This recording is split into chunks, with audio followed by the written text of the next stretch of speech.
like circle.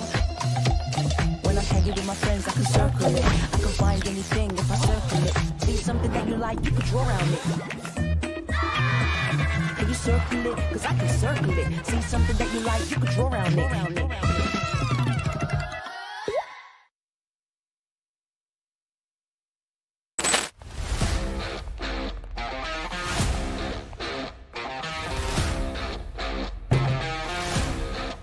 Get ready, Free Fire fans! The biggest event of Free Fire is back. The Southeast Asia Legends will competing for the Free Fire World Series 2024 Fall Trophy.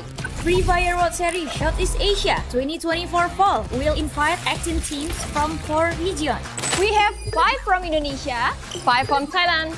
You know what? We have 5 handsome teams from Vietnam. Oh no.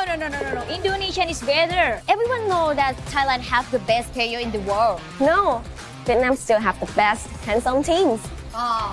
And 3 from Malaysia. They will compete head-to-head to win a share of the 300,000 USD prize pool. And of course, Thailand will be the one who bring this prize back home. You know it, right? It's our country. Impossible for other region to win. No chance for you guys. don't talk too much. Let's continue our announcement. Let's go.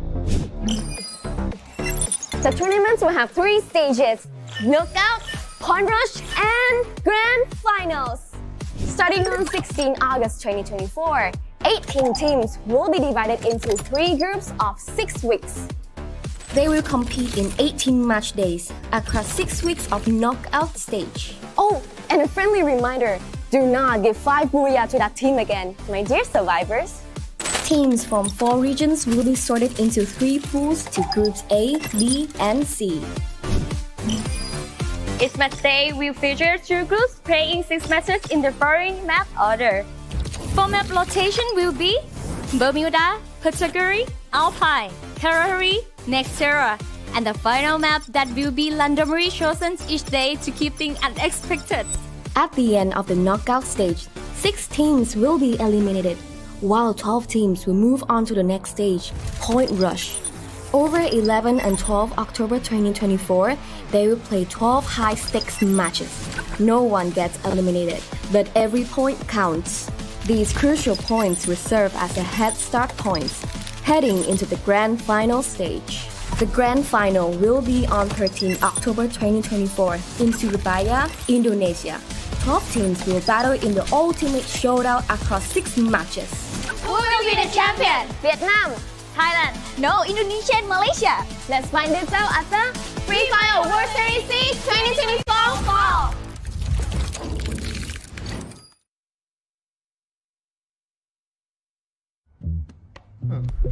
Circle it. Circle, you let me circle it. I can find anything if I circle it. Let me circle it, I'm like circle. When I'm hanging with my friends, I can circle it. I can find anything if I circle it. See something that you like, you can draw around it.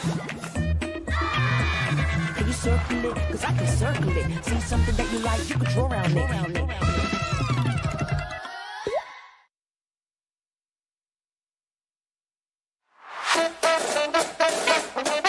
Mau lawan Indonesia? Jangan ya, Dek ya. Indonesia kali ini pasti menang. Inilah tim Indonesia, sang harapan baru. EVOS Divine, Onyx Olympus, RRQ Haju, Indostar, Bigetron Delta. Masih berani lo pada? Kita punya piala FFWC. 998 999 1,000 ง่ายๆผมคิดว่าทีมพวกผมไม่ต้องซ้อมก็ชนะได้พวกคุณอยากเห็นไหมล่ะนี่เป็นทีมของเราที่จะชนะ AG Global Attack All Around บุรีรัมย์ United Esport ทีม Falcon Twisted Mind ไม่ต้องมาท้าพวกเราแกแพ้แน่ในปีนี้เรามีแล้ว3 ถ้วยรางวัลยังจะมากล้าท้าเราอีกเหรอ Các bạn đã chuẩn bị chưa nào? Hãy đón chờ những bất ngờ từ Việt Nam nha. Chúng tôi sẽ hạ gục các bạn một cách dễ dàng. Đây là cái team của chúng tôi nhất định sẽ chiến thắng.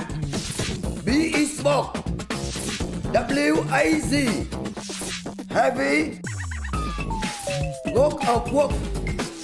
Who is smoke? Hãy đón chờ thất bại đi. Macam tu je. Jenis power dalam kandang ni. Inilah pasukan kita. Expand. Todak. Vamos Esport. Hey Indo, jaga-jaga ya. Korang akan rata dalam kandang sendiri. It's time for me. ตอนนี้เวลาของผม Đây là lúc của chúng tôi. Ni waktu kemenangan kita.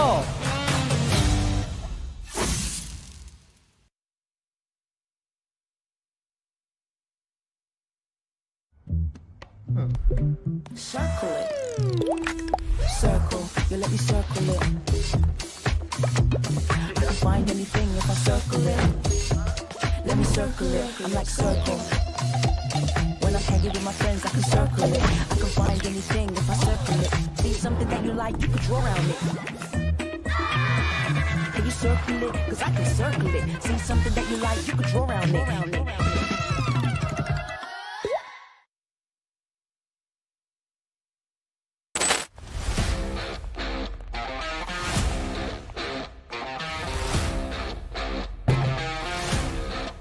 Get ready, Free Fire fans! The biggest event of Free Fire is back. The Southeast Asia Legends will competing for the Free Fire World Series 2024 Fall Trophy.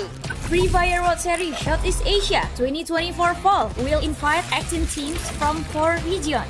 We have 5 from Indonesia, 5 from Thailand. You know what? We have 5 handsome teams from Vietnam. Oh no.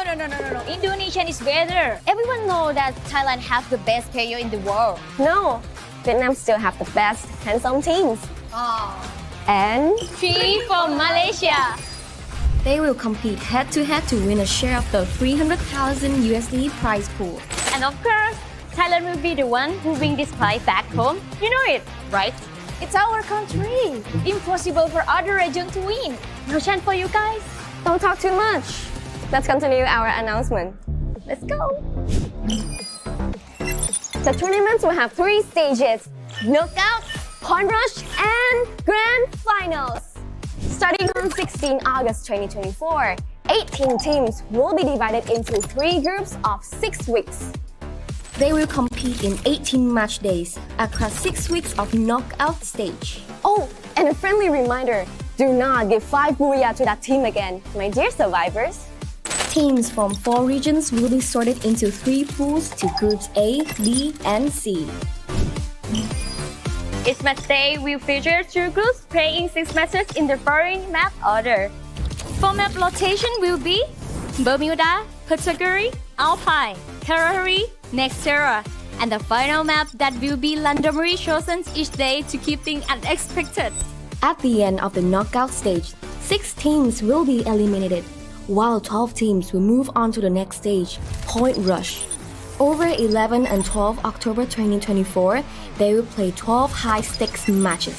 No one gets eliminated, but every point counts.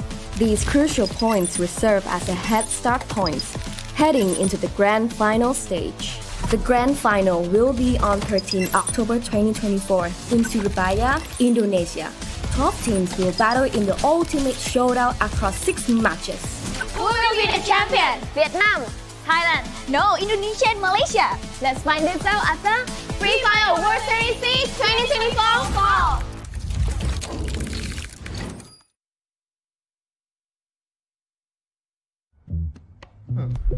Circle it.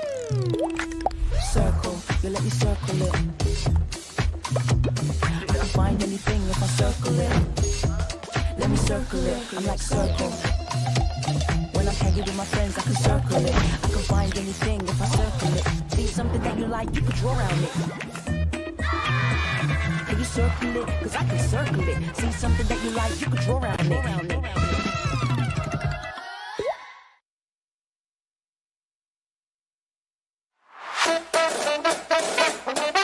Mau lawan Indonesia?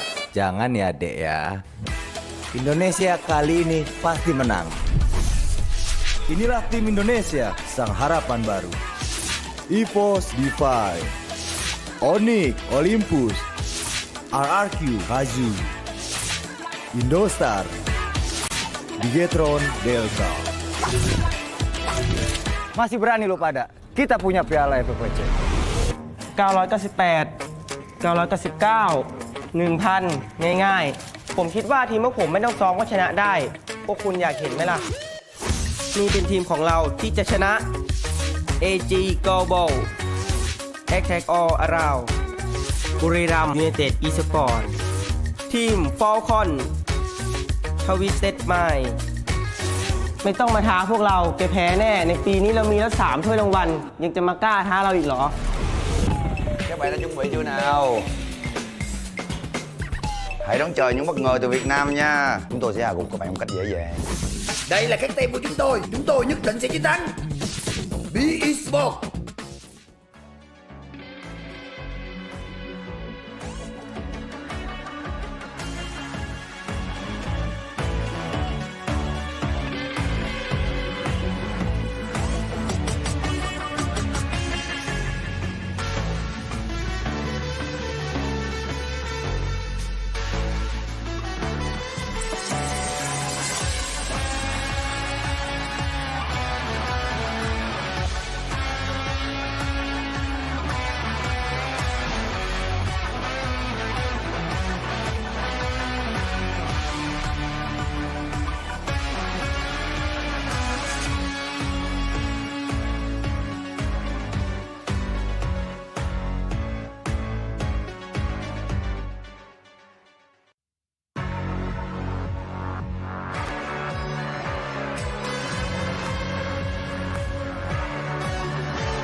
Mau lawan Indonesia? Jangan ya, Dek ya. Indonesia kali ini pasti menang. Inilah tim Indonesia, sang harapan baru. EVOS Defy, Onyx Olympus, RRQ Kazu, Indostar, Bigetron Delta. Masih berani lo pada? Kita punya piala FFWC. 998 999 1,000 ง่ายๆ ผมคิดว่าทีมพวกผมไม่ต้องซ้อมก็ชนะได้ พวกคุณอยากเห็นไหมล่ะ นี่เป็นทีมของเราที่จะชนะ AG Global Attack All Around บุรีรัมย์ยูไนเต็ด eSport ทีม Falcon Twisted Mind ไม่ต้องมาท้าพวกเราแกแพ้แน่ ในปีนี้เรามีแล้ว3 ถ้วยรางวัล ยังจะมากล้าท้าเราอีกเหรอ Các bạn đã chuẩn bị chưa nào? Hãy đón chờ những bất ngờ từ Việt Nam nha. Chúng tôi sẽ hạ gục các bạn một cách dễ dàng. Đây là cái team của chúng tôi nhất định sẽ chiến thắng. BE Sport, WAZ, Heavy, God of War, UA Sport.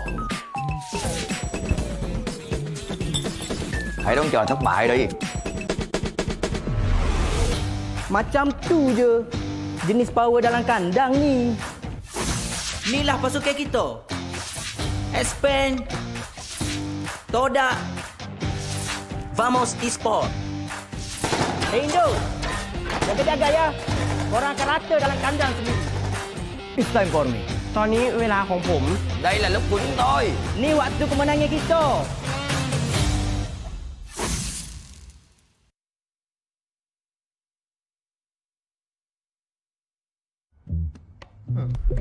Circle it. Circle, you let me circle it. I can find anything if I circle it. Let me circle it. I'm like circle. When I'm hanging with my friends, I can circle it. I can find anything if I circle it. See something that you like, you can draw around it. Can you circle it? Cause I can circle it. See something that you like, you can draw around it.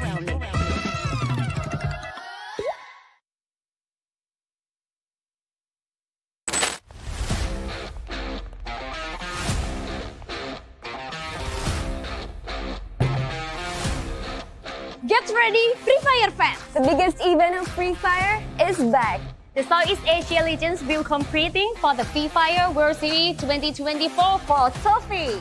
Free Fire World Series Southeast Asia 2024 Fall will invite 18 teams from 4 regions. We have 5 from Indonesia. 5 from Thailand. You know what? We have 5 handsome teams from Vietnam. Oh no. Indonesian is better. Everyone know that Thailand has the best player in the world. No, Vietnam still have the best handsome teams.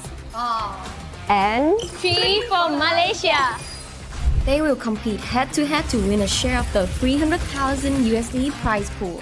And of course, Thailand will be the one who bring this prize back home. You know it, right? it's our country. Impossible for other region to win. No chance for you guys. Don't talk too much. Let's continue our announcement. Let's go. The tournaments will have 3 stages: knockout, point rush, and grand finals. Starting on 16 August 2024, 18 teams will be divided into 3 groups of 6 weeks. They will compete in 18 match days across 6 weeks of knockout stage. Oh, and a friendly reminder, do not give 5 booyah to that team again, my dear survivors. Teams from 4 regions will be sorted into 3 pools to groups A, B, and C. Each match day will feature 2 groups playing 6 matches in the following map order. For map rotation will be Bermuda, Category, Alpine, Carrari, Nextera, and the final map that will be randomly chosen each day to keep things unexpected. At the end of the knockout stage, 6 teams will be eliminated, while 12 teams will move on to the next stage, Point Rush. Over 11 and 12 October 2024, they will play 12 high-stakes matches. No one gets eliminated, but every point counts. These crucial points will serve as a head start points, heading into the grand final stage. The grand final.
Get ready, Free Fire fans! The biggest event of Free Fire is back.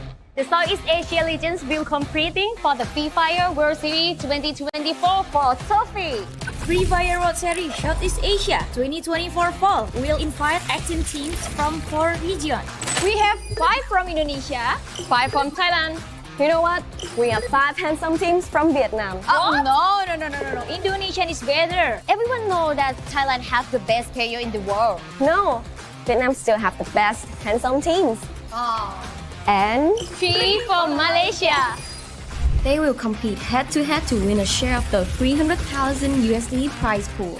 And of course, Thailand will be the one who bring this prize back home. You know it, right? It's our country. Impossible for other region to win.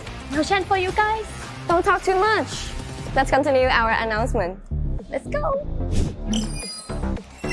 The tournaments will have 3 stages: knockout, point rush, and grand finals. Starting on 16 August 2024, 18 teams will be divided into 3 groups of 6 weeks. They will compete in 18 match days across 6 weeks of knockout stage. Oh, and a friendly reminder, do not give 5 booyah to that team again, my dear survivors. Teams from 4 regions will be sorted into 3 pools to groups A, B, and C. Each match day will feature 2 groups playing 6 matches in the following map order. For map rotation will be Bermuda, Category, Alpine, Carrari, Nextera, and the final map that will be randomly chosen each day to keep things unexpected. At the end of the knockout stage, 6 teams will be eliminated, while 12 teams will move on to the next stage, Point Rush. Over 11 and 12 October 2024, they will play 12 high-stakes matches. No one gets eliminated, but every point counts. These crucial points will serve as a head start points, heading into the grand final stage. The grand final will be on 13 October 2024 in Surabaya, Indonesia. 12 teams will battle in the ultimate showdown across 6 matches. Who will be the champion? Vietnam, Thailand. No, Indonesia and Malaysia. let's find this out, Asa.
Olympus scores a hat-trick in today. Buat hari ini sih nggak ada, soalnya kan kita yang bu ya.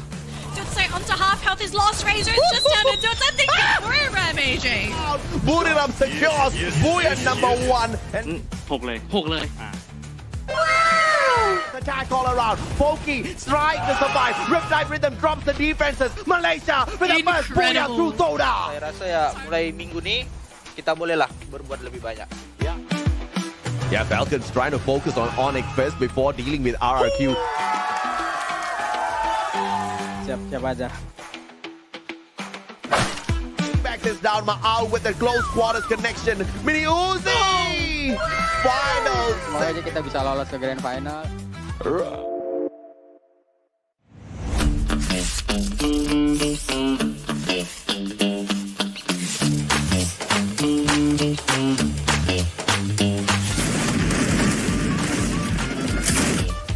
Wait a minute! Who are you?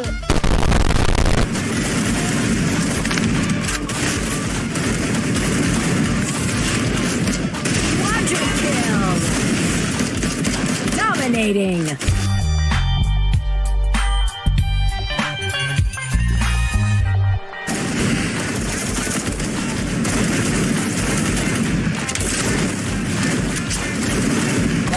Rampage.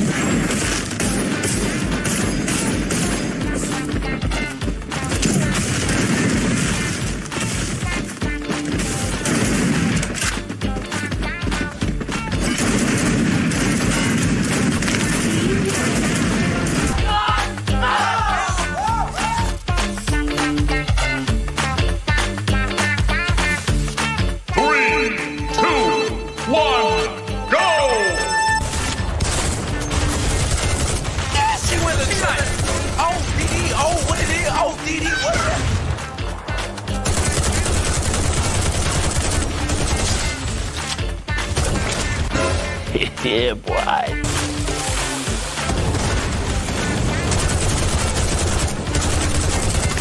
Like that.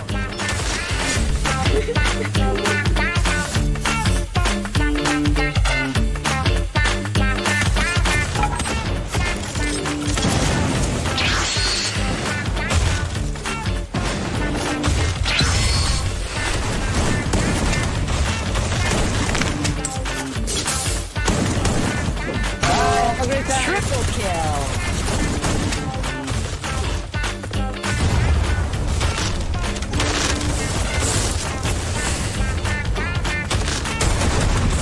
Why are you running? Why are you running?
Quadra kill.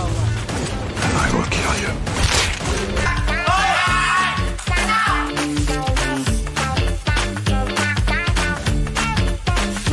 Final round. Fight. Headshot.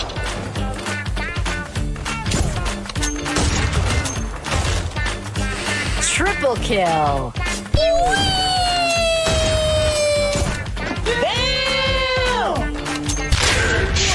Bye, have a great time.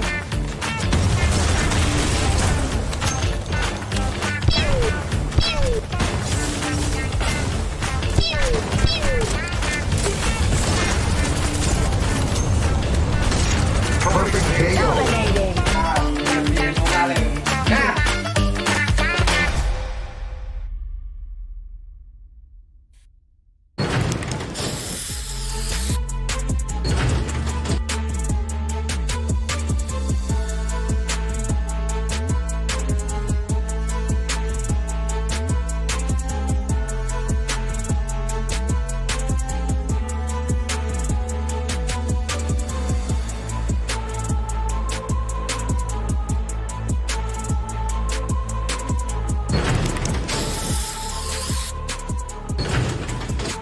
ladies and gentlemen, welcome to the show in this Free Fire World Series Southeast Asia 2024 Fall. I am Neptune, the gentleman Garcia. Together with me is the one and only Danley, and we are the voices that you will be hearing all throughout the day. And really excited in what's going to happen right now, especially that we have just ended the 2-week break, and I'm pretty sure a lot of things will change, Danny.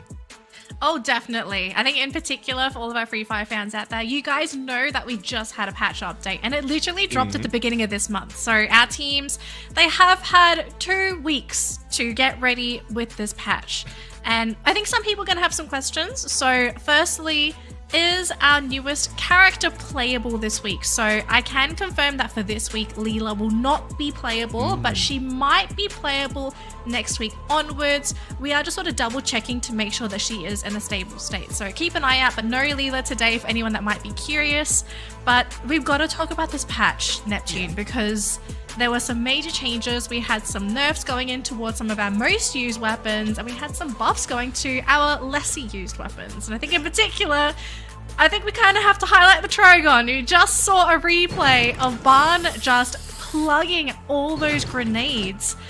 But you can't do that anymore because the max magazine for Trogons is now only 2. And I kind of wonder, because of the limit of magazines, is this going to have people maybe not pick up the Trogon as much anymore because it relies on you being more precise with your shots? That's one thing about a Trogon now. I mean, since it's a dual weapon, you can use the grenade launcher as well as shotgun. There's still, like, it's still viable as a shotgun, and that's where that's the main I would say the main weapon that the players has been using. But I mean, you do have a point. Once you reduce the number of grenades, less damage will be dealt with before you switch over to that shotgun. But before we go there, I mean, we've seen a lot, and this has been happening for the past few weeks of the knockout stage, because this is a long run and we're only halfway through on the knockout stage, because the teams are really preparing to get that $100,000 for the champions. Yeah, and I think now that we're sort of in a really weird spot for these teams because we have the new patch, teams that were not feeling that great before the patch now have to learn a whole new patch. And sometimes it can be a really a delicate balance of whether your team is quick to pick up the new changes, or maybe for all you know, the balance update may have gutted a team because all of their key weapons, characters, and whatnot, utility has been nerfed. So every time I get these updates, I love seeing them because they obviously the whole point is to try and balance the game so that we see more variety in our matches. But sometimes it does come at the cost of teams that may have become a bit too reliant on the star weapons and characters the previous patch. Yeah, I mean, I definitely agree with that. And that's one thing as well, because there has been a lot of teams who's been switching it up for the first half of the knockout stage. But since we're halfway through, this is where everyone will be going in higher gears, and an update will be happening that would really disrupt the tactics that they have. So they need to pick it up a little too quickly before the end of the knockout stage so that they can place themselves in the top 12. And it's not only that, they have to deal with point rush as well as the finals. And if they're not used to it, even if they got to the top 12, it will be tough, really. Yeah, look, if there's a time to get used to the new patch, it is literally now, right? Guarantee top 12, and then just start experimenting with all of the new utilities and weapons and items that have been buffed and nerfed in the patch, to also find some new combinations. Like, I know you mentioned, because we were looking at the patch as well before we had the broadcast today, Tatsuya's card is now in the shop. Yeah. So now we're going to be given an option, because Tatsuya has been popular for such a long time, like even since last year, right? Basically everyone and their mum uses Tatsuya. So now that the card is available, I wonder what teams are going to be bringing in now, knowing that, okay, I'm just going to buy the card. What do we replace Tatsuya with? Well, I would say they can utilize, mostly the teams are prioritizing Skylar, so they can just switch it up a little bit so that they can use the active card skills as well. But again, it would be different because for the past few weeks, especially in the knockout stage, a lot of teams has been trying different things. Cassie has been introduced. Yeah, Cassie has been introduced, and a couple of Booyahs has been taken just because of that therapy that's been brought in by a character. So slight changes pick the results, and I'm really excited on how this is going to end up. towards the end of knockout stage. Yeah, I want to see as well if we're going to be seeing a change in terms of most used weapons, because I think basically for the entirety of the thing, it's what top 2 has been like Woodpecker Trogon, right? For the majority of the tournament. I think the third spot, it's always it could really change. It's really just the top 2. So the Woodpecker got a bit of a damage nerf. Trogon had the magazine reduction. Do you think this is enough to sort of bring these 2 weapons down? I don't think the Woodpecker's actually going to drop in popularity. I feel like just 5%, that's not really enough to really undermine it as a weapon anymore. I think it's still too good. I guess like Woodpecker has dropped in popularity. It's just so happened that in the early stage of each map, it's just the most viable before they get to the M82B or the AWM. So they will still be wearing that. Trogon, and we talk about that, like the dual personality of the Trogon, it's still viable because you still have a shotgun with you. And I would love to see, and we were talking about this as well, a return of some of the best. And that's where a lot of highlights has been brought in the past seasons of World Series, if not like regional qualifiers and Charge Buster. I mean, I would love 180 shots coming from that gun alone. I am actually really interested to see how much of a change the patches had on the Charge Buster, and if we might be shifting more to a CQC meta, like much more CQC, a lot less range, just because of the power of not just the Charge Buster, but we're also going to be bringing back the double vectors. It's been so long since the double vectors has really been viable, so to see that also being buffed, I'm just like, are we trying to turn this into like some kind of melee CQC kind of game? Because that's what I'm getting as well. Let's not forget too, Neptune. We have had a lot of changes as well to glue walls. So many weapons have been buffed to pierce through glue walls, whether it be through penetration. And oh my gosh, I have to mention the charged scythe attack. I'm actually so excited to see that in competitive play. I actually foresee a lot more teams using the scythe to actually break those glue walls. Oh yeah, definitely. I mean, there's a lot where in the instances you'll get trapped, and a secondary or a side can be used to take it down without risking the bullets that you have. That would be good. I would love to see all those changes happen, but there's not so much of changes right now, especially with the maps that we have apart from that random map for game number 6. And one thing's for sure, it has been a favorite of the randomizer. It would be Alpine as well as Bermuda. From last week or before last week ended, it was just all Alpine, but Bermuda caught up. The question is, when will Nextera catch up on that game number 6? Because it's being left behind only 16% every time, all throughout the maps that has been played all throughout the knockout stage. Look, I think at this point you just say unlucky, especially for teams that want Nextera, right, as that final map, because sometimes it's do or die for that last map and you need to have something that you're comfortable with. So for the Nextera teams, they're not feeling too good. Maybe today's the day, maybe today we actually have Nextera as our final map. We'll just have to sort of leave it up to chance and see what happens, because I mean, I'm okay if it's like another Bermuda, but I mean, if I had a choice, I kind of just want some more Kalahari, because Kalahari is always fun to watch. And a lot of, back then it has been a favorite. Now it's becoming the most hated map once again. Okay, hang on. It's always been most hated. I've spoken to a couple of people and not one person I've ever spoken to has been like, oh my gosh, I love playing on Kalahari. It's been the complete opposite. So don't blame the teams if they don't like playing on it, because truly it is a nightmare of a map to play, but to watch, okay, that's a different story. Because I'm not the one playing. Yeah, I mean, I'm speaking with how well some of the teams are really very proficient in terms of Kalahari. That's where they get a lot of elimination, especially with double sniper setup. Even seasons before, there's a lot of different tactics that is being brought in, and this has been put dead smack into the map pool. So that really disrupts a lot. But now even the map schedule has changed. A lot of things has changed as well, even the groupings. So this season's alone of the Southeast Asia FFWS has been very disruptive for the team, but hopefully they will benefit in terms of experience as well as understanding, so that they can bring it when it comes to the World Series itself. Yep. All right, folks, it looks like we are ready to jump into game number 1 here. It is none other than Bermuda, the map we all know and love. We'll have to see what happens here for game number 1, because after this 1-week break, what have these teams learned? What have they discovered? Are we maybe going to be seeing a new top dog on the leaderboard? Let's jump into game number 1 and see what happens here and who gets our first booyah. I'm so excited, Neptune, because whenever we have these balance changes and also the first map after a break, you really can tell who has done their homework off of game number 1.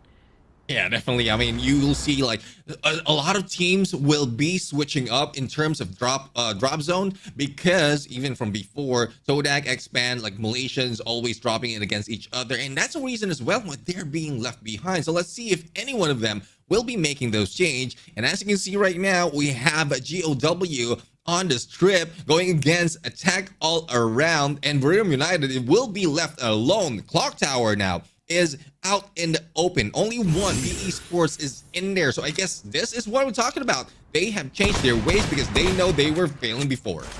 Yeah, as well, I kind of want to mention this too. Teams were, interestingly enough, quite passive on Bermuda at times. So to see teams try to sort of pick things up, I love this. But for God of Wolf, though, to already be down 1 player and to now be basically chased by Attack All Round, I hope they get the weapons that they're looking for, because this is not going to be an easy battle. Yeah, definitely not an easy battle, but the recovery or the revive has been brought in.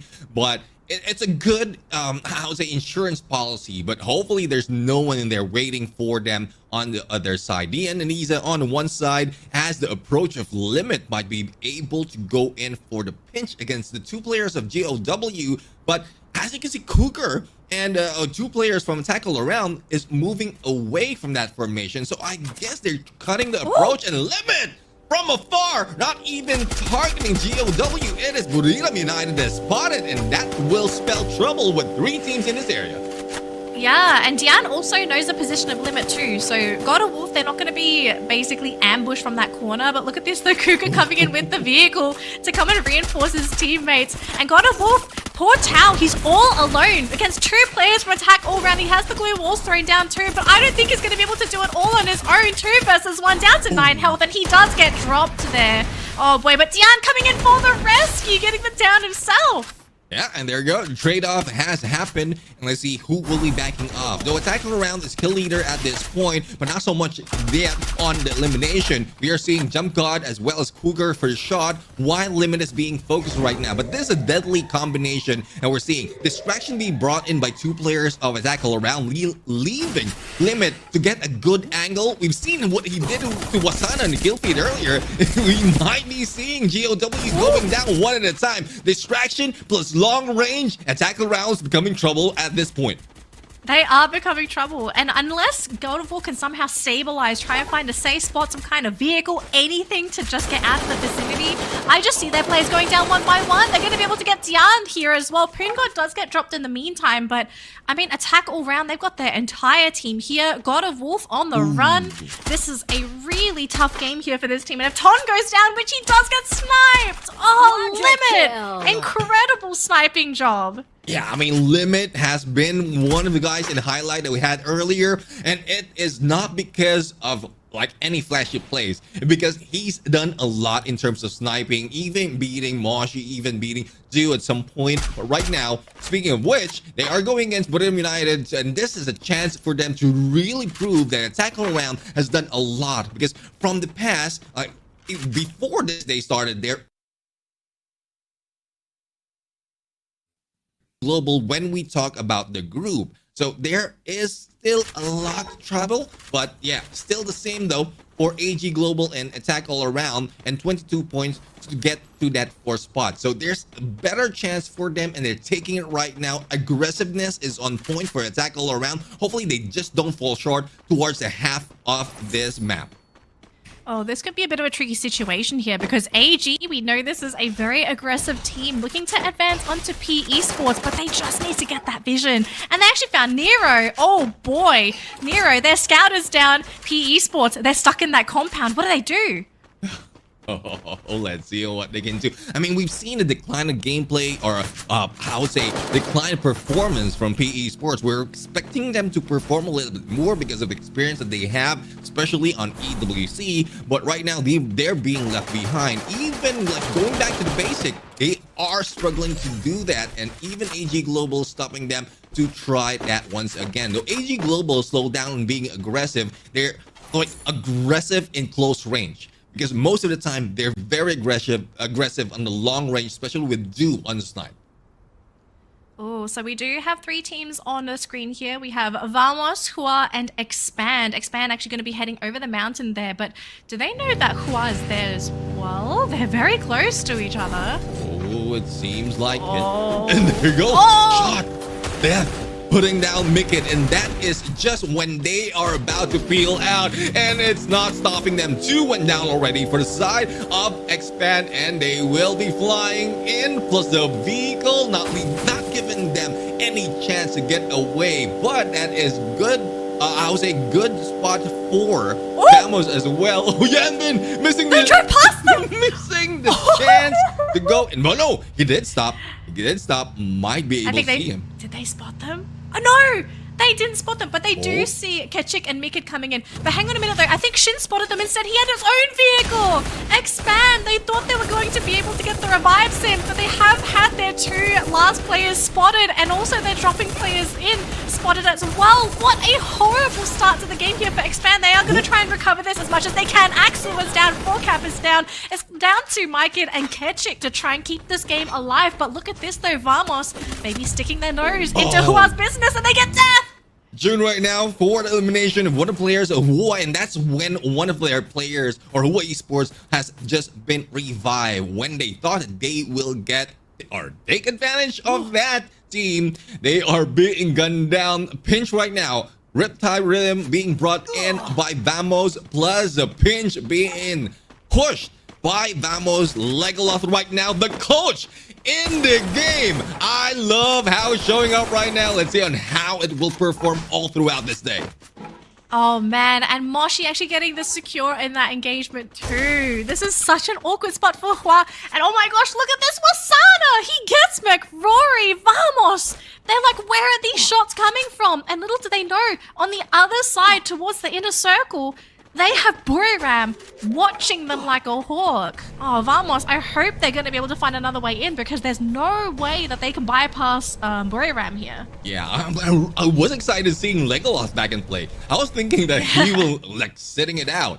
He's the coach now of Team Vamos, but no. He said this is the chance for things to be turned around, and I guess with the gameplay that we've seen, I mean, they had elimination, just trying to sort of, well, if they survive, for them United Esports, a good chance they get a lot more in placement point. But RRQ, speaking of placement point, the team that has a lot in that department is putting down an attack all around the aggressive team that we spotted from the early part of this day. Oh man, Don't Cry is in such a dangerous position, but if he lands a really good grenade or just a couple of very unsuspecting shots, AG could be surprised here. They do have a couple players on the roof and a couple players just around the building here. Don't Cry. If he can get the secure somehow, that'd be fantastic, but it looks like they have stormed the upper ground. Barn, first player to go down on the side of PE Sports. Oh no, I think things are just absolutely going sideways here for PE Sports, and Nero, last person to go down, and that's going to be it. PE Sports, first team to be eliminated in game 1. And once again, PE Sports making mistakes after mistakes. Even the decision of trying to go in flank, like go across the compound, get to the window. Don't Cry has been taken down without pulling out any of the weapons, as well as taking shots against the team. So it's not looking good for PE Sports right now. Hopefully they can turn things around. RQ though is going in for the rooftop gameplay against AG, and this is Dead Smack and everyone else, so they need to move fast and finish this off quickly. Otherwise they will be rushed in by a lot of teams in a bit. Very possible. But this is also classic RRQ, the team that loves to sort of get into that circle and get into position first and kind of let those teams walk into them.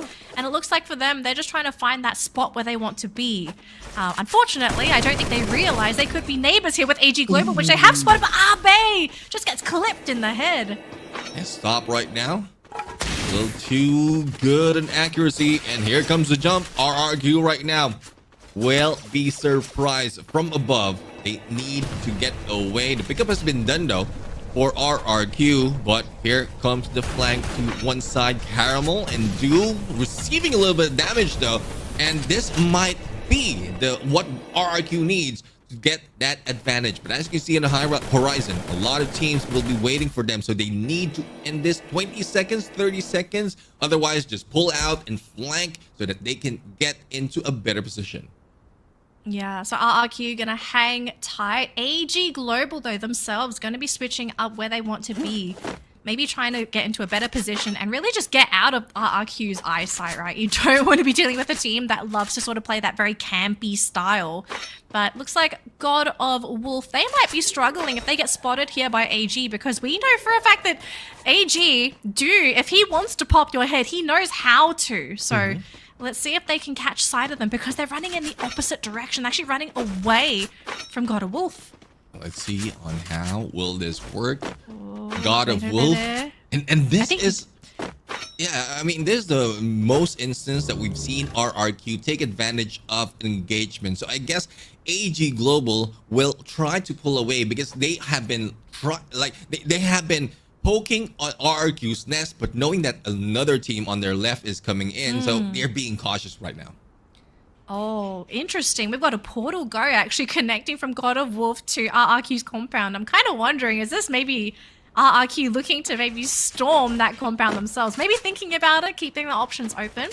In the meantime, though, we do have Todak sitting at a very uncomfortable angle. They're stuck on this hillside, and if they stick their heads out, God of Wolf and AG Global, both teams, very likely can just sort of poke at them, but it looks like they were going to try and just go onto the rooftop there on top of God of Wolf's compound. So Todak, they've managed to find a way in, but they don't really have too many places to hide. They're quite exposed up here. Yeah, definitely. I mean, if trigger discipline has been put in by Todak right now, they could have taken advantage of any situation that will be happening, because it's closing, or phase 3 is closing right now. Heading to phase 4, a lot of movement will be done, and they could have just spot them, shoot them down from afar without showing up just yet. But in those stars right now, one elimination. The aggressiveness has died down for this team, and let's see on how well they can play this through. Look at that circle, Neptune. So RRQ, they're going to be in the corner, which means everyone's going to have to try and fight their way through. And look at that, though. Broram flying into Indostars, I believe. Oh, boy, that's going to be a bit of an ugly fight here. No, it's not Indostars. It's actually Hua Esports. Oh, their nightmare has come for Hua. And one thing is, we are on the 4th phase, counting down to close it to the 5th, and we still have 11 teams. So 11 teams, yeah. So this 41 players. Chaotic later on. And as you can see, only a few teams is heading in on the next phase of the circle. And that might be the team who will be taking advantage of when they rush us in. So we'll have to see though. Brim United did a good job of surviving, not spotting anyone or not being spotted as well. Out in the open, Vamos and Legolas being taken shot at, and this might be it for the 2 players of Vamos. Oh, they're just being barraged by both Attack All Round and Vamos, but Vamos also not going to be too happy with where they are either, as well as Falcons. Vamos, they lose all of their players that have sort of flown in. And even Falcons struggling in that engagement, losing so many of their own players. So Vamos, they still do have 2 players left, but there's no way that they can launch themselves in. I don't know how they're going to get into this circle, but speaking of circle, look how crowded this one is. And in those stars right now, going for the rush, and there goes Pejik being taken down, and it's not just him. A lot of players from Expand are being taken down, and there you go. On 11, Expand has been eliminated. Bremen United, though, receiving a lot of damage coming from Eraser of RRQ, and RRQ is just on fire. Not just on fire with FGL, but on fire with this gameplay that they have, putting down BRU. Oh, but look at the back though. Indostar's coming in behind RRQ. Dutz has been taken out. Their team is going to be using glue walls to try and buy some time. But Mal, another player that is down. It's going to be up to Razor and Co. The only last two players left here for RRQ and AG Global. They're trying to break into that compound themselves, but the glue wall, it is stopping them. But look at this building! What is this, a hotel? Oh, this is rush hour for this compound, but as you can see, RRQ is peeling out, says, I don't want to do anything, I don't want any part of this right now. And AG Global, though it's not that evident, 10 elimination shows how aggressive they are right now, and they are going against Indostars, putting them down, and Indostars eliminated at 9. Indostars are out. A couple of teams still outside that circle though. RRQ stuck within this little wooden compound. AG Global though in a very comfortable spot. Oh, I think we just lost a player from Vamos there. But this circle, it's moving. And AG Global and RRQ, they're going to have to start moving at some point. And look at that gap RRQ has to somehow cross. And for the rest of the teams within the circle, it's free, easy pickings as they try and eliminate these teams coming in. But look at this though, AG being left alone going after Hua, who's stuck on that low ground. No one's going to be attacking them at all. Ju still providing a lot of support from that distance, and RRQ stuck behind that glue wall. They're trying to go in, but they're running into God of Wolf. God of Wolf right now trying to stop them. Dian managed to survive. Demon as well. But let's see if Ton can survive. Razor is down and RRQ is out. Hua will be pushed in by AG Global, and love the rotation that AG did at this point. 1-3 split, pushed out Hua Esports, and they can take over this compound against a tackle around. The only threat would be Team Falcons, who's shooting them out from afar from behind on this rooftop. And even if they're only 2 players, they can time it well so that they will be able to survive to get that booyah. Let's see how it worked for this Team Falcon. We're gonna have to see how it works. AG though still on the low ground here, trying to find some more bodies to pick off. They're not happy with 16 eliminations. They want to try and get some more, but so many glue walls just blocking all of those windows. I'm even seeing cars flying in from the sky as well. They're ready to start running down all of these players, but attack all round. Still occupying the top of this compound, but these teams are going to have to start moving out of that compound and into the open ground. And look at this Cypher hiding behind the monster truck. I love this. He is ready for that final push. Yeah, definitely. I mean, he's setting up 2 monster truck just in case, like, once everyone will be going out of this compound, and they're just waiting.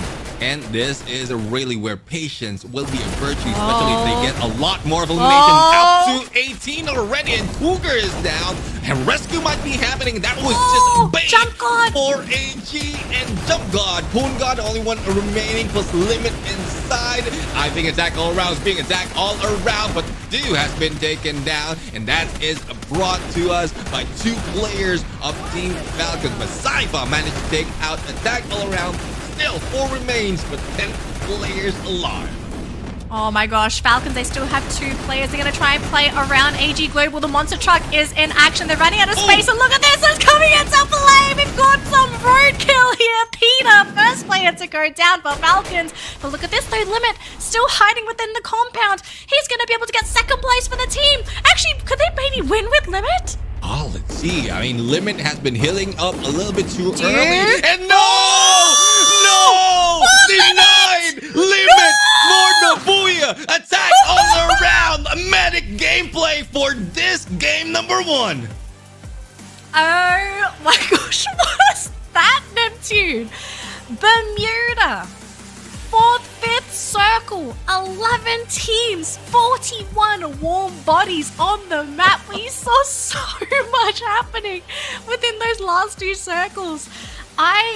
This is game 1 today. Yeah. I cannot imagine what's going to happen during these next couple of games, but I can really tell these teams are putting a lot of thought. They've spent that past week, right, they spent that week doing their homework, trying to figure out what to do, and obviously experimenting with the update to figure out what is and isn't working. Because if we did the comparison of play styles from just this one game of Bermuda to our past week, vastly different.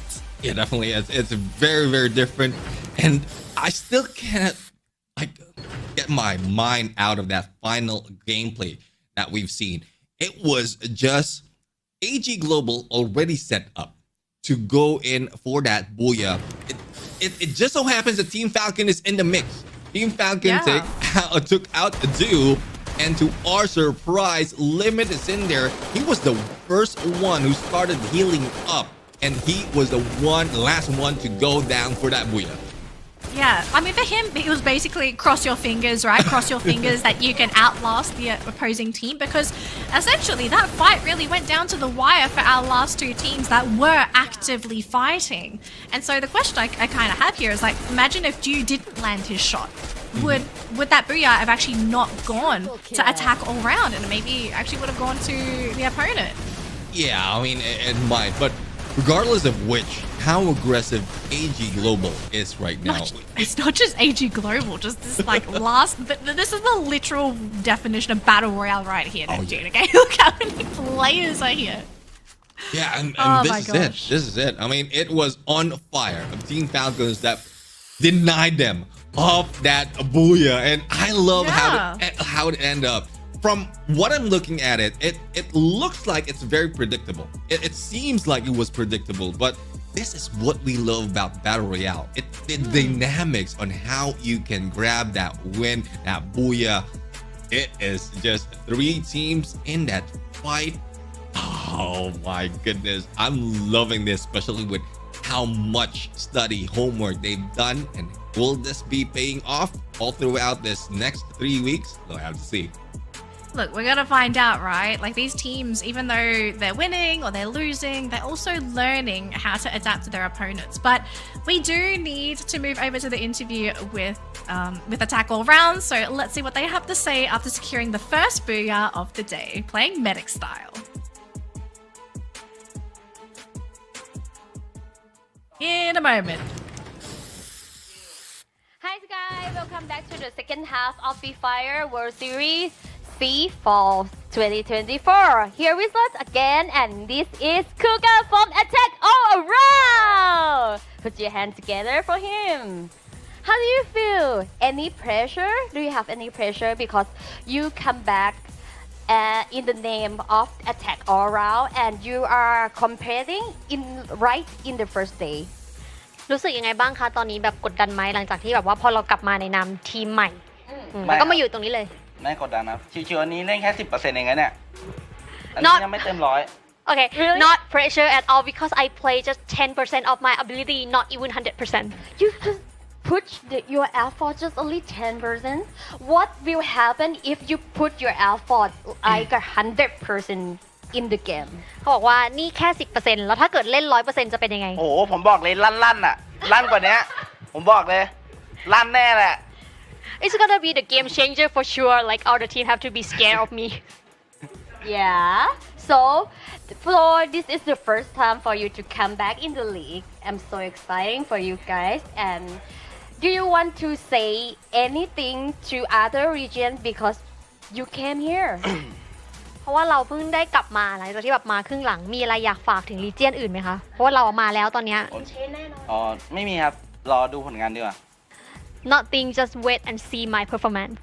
Okay, let's ask about your team because you are in the second half of the team, right? Okay, I want to ask that. Do you have to change anything to fit to the new team? เนื่องจากว่าเราเพิ่งย้ายเข้ามาในทีมเนี้ยมีอะไรไหมที่เราต้องเปลี่ยนปรับให้เข้ากับทีมก็มีบางส่วนครับเช่นการนำเพื่อนอะไรอย่างงี้ Just some part like the call out in the game or lead the team. Oh, because of you said about the call out, I heard something that you are the only one who praying while shouting in the same time, and that's very noise for me. How shouting and while praying help the competition? เนื่องจากพูดถึงว่าเราเป็นคนแบบหลีดเพื่อน แล้วเวลาที่เราแบบเล่นอยู่เนี่ยเราก็เสียงดัง ค่อนข้างตะโกนเลยซึ่งส่งผลต่อกับหูของพี่ยูมากเขาเลยถามว่าแล้วเล่นไปตะโกนไปมันส่งผลยังไงมันช่วยอะไรบ้างมีไฟครับลั่นอ่ะพร้อมลั่นอ่ะดาวผมลั่นเลยอ่ะ เวลามันช่วยยังไงกับเกม โอ้โหมีไฟครับก็แบบใช่it's like hitting the fires and feeling to win eager to win the game So he shout like praying like high up the team that's it. That's why others always shout and pro players always shout when they have a competition. Any tips for your fans? Last question. แล้วมีเทคนิคอะไรอยากแบ่งปันแฟนๆไหมกับเรื่องการตะโกนระหว่างเล่นเนี่ยอ๋อก็ตะโกนเยอะครับมันทำให้ตัวเองมีไฟแอคทีฟตัวเองครับ It's like when you play, you focus and you keep shouting is high up yourself, let you focus on the game. So he think it's better to shout what you think. It's like release your true self. Oh, okay. And this is the tip from Kuka from Attack All Round. Hope to see you again next game. What did you say? What did you first? Attack All Round, right? So we will say goodbye for now with Goodbye. this post. Okay, in 3, 2, 1, back to the showcaster. Congratulations to Attack All Round. I can't imagine how loud it must be playing with Attack. The fact that Cougar basically just admitted, like when they're playing and he want to motivate the team, he starts screaming. So I'm like, that explains why some teams just start screaming.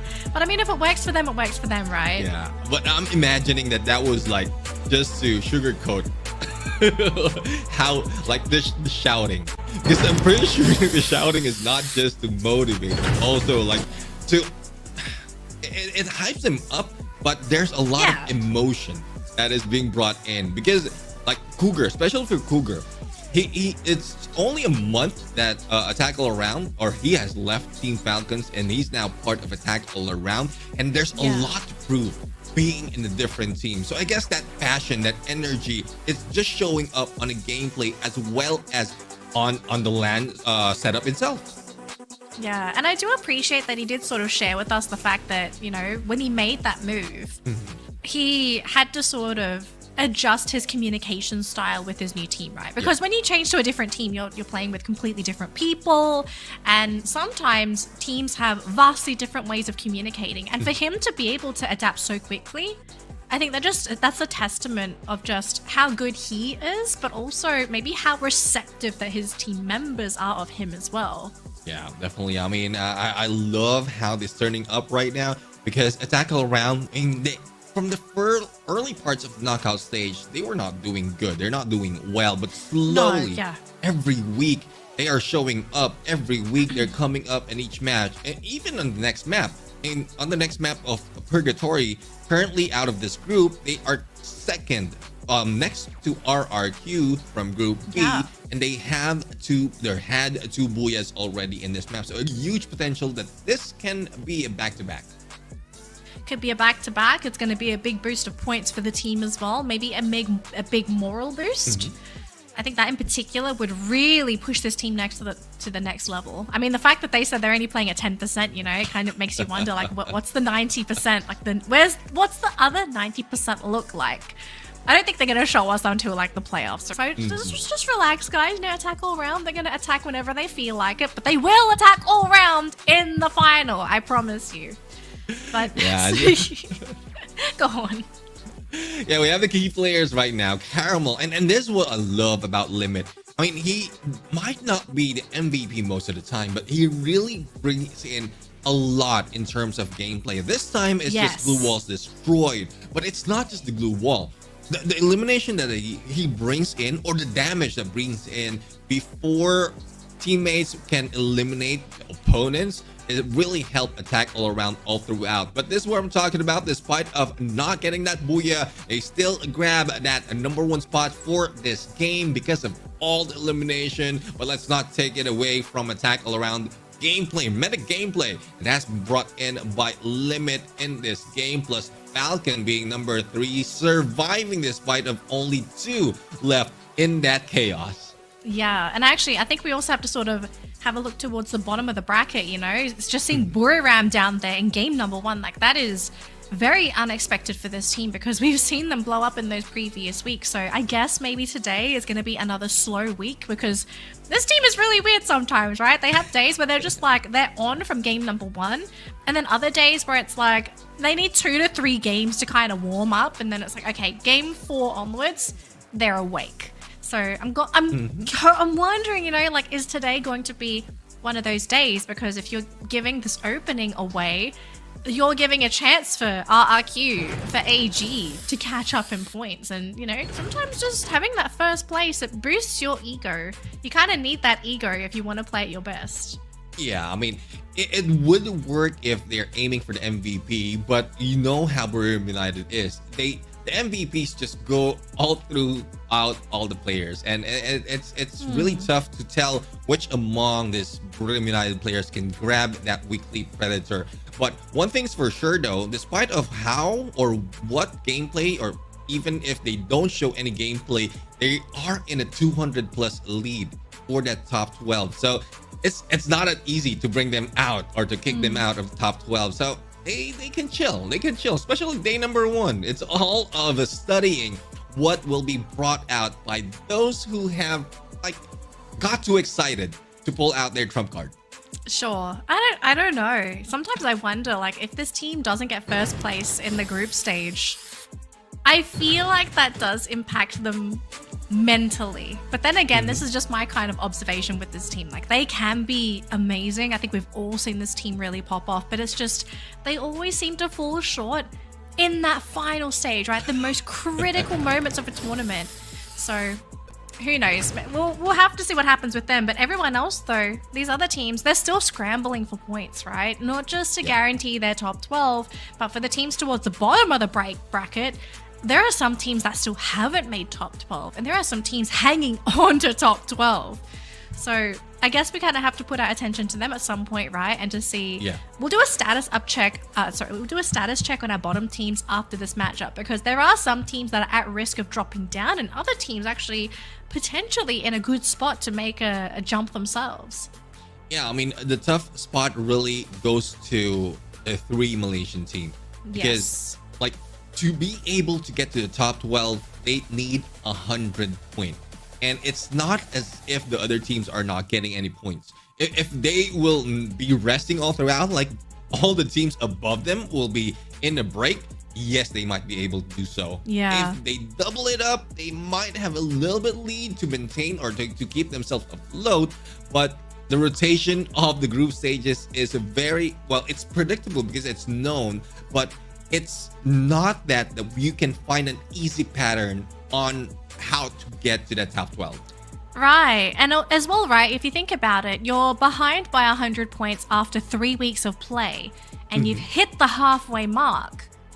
How are you going to not only get those 100 points to catch up, but you also have to offset the points of all the teams that are above you? So essentially, you're not just aiming for 100 points. You're probably aiming for something like 150 to even have a chance of making it to top 12. And I feel like it almost seems impossible, but obviously there is maybe a chance of someone popping off for 2 weeks, right? And they get like 50 points over the course of 2 days. Then things start to become a little bit more realistic, but you have to still be consistent after that. You can't have weeks where you're getting low double-digit points. Yeah, I couldn't agree more with that. But what I love is Todak. Todak has huge potential. Yes, agree. I think from the second week of the knockout stage, they like not even stepping in top 3 ever throughout the map. 0 on top 3 percentage. Yeah. But now, yes, they did less compared to Expand and Vamos, but they are above the 2 teams like in terms of elimination. So aggressiveness is working for Todak right now. All they have to do is tweak it a little bit on the placement, and they can reach that top 12 by the end of the knockout stage. Yeah, really comes down to whether they can stabilize their gameplay. Now, speaking of gameplay, we are flying into map number 2 here, folks. And at the moment, we're not really seeing any major hot drops, just a couple of teams scouting out here and there. Although, actually, Hua Esports and Attack All Around, what is this? They're having a party again? Another party. And, well, we've seen this before. At some point, one will be losing out. So let's see on how it will work out for this team. There goes Shot Poppy right now through the window. Attack All Around. I know they have like the momentum, but it would be really, really heartbreaking if they lose out on this in the early part. So let's see on who's having the advantage. It's a 1-3 split already for Attack All Around, the usual gameplay that they have. And most of the time, if they pull this out, they start winning. Oh boy, they gotta land those shots in. Shin on the side of Hua has been caught out. He does have his teammate there to pick him up though, so unless Attack All Around can somehow finish that off. Oh, but they drop him again, and look at this, they're looking to storm the grounds there. Cougar, he's there. Yanbin's gonna go down as well. Hua down 2 players already. It's now down to Poppy and Death to somehow get out of here, to buy their team back and hopefully to stabilize. But on the other side of the map though, it looks like Boriram's Moshi has actually found one of the players of Vamos. Yeah, let's see who's going to win that fight later on, but this time it is a struggle for Y Sports. Poppy and Death being rushed in, and they don't have any coins to buy back all their teammates or those that has been eliminated. And there goes the takedown, and this might be it. No elimination just yet for Y Sports. So I guess they do have, and they are still alive in this battle. For now. Oh my gosh, I've been watching the kill feed though, and I'm just seeing all the Malaysian teams constantly in battle. I've seen Vamos, I've seen Todak, I've seen Expand, and the fact that Boriram's peppered in as well. It seems like this has been a really tough match for the Malaysians, and maybe even, this is a bit hard to say because we didn't really see what happened here, but maybe some regional cannibalization. Yeah, that's one thing. I mean, this has been happening week after week. It's because of how they're placed in I would say how they're placed in the overall standing, as well as the comfortability of going against them. But pretty much in scrims, it's the same team going against each other. So yeah, we can take them down, we can beat them up, but that's only the part where they might do some damage. And later on, once AG jumps in or other team, they will be put down, just like what we saw.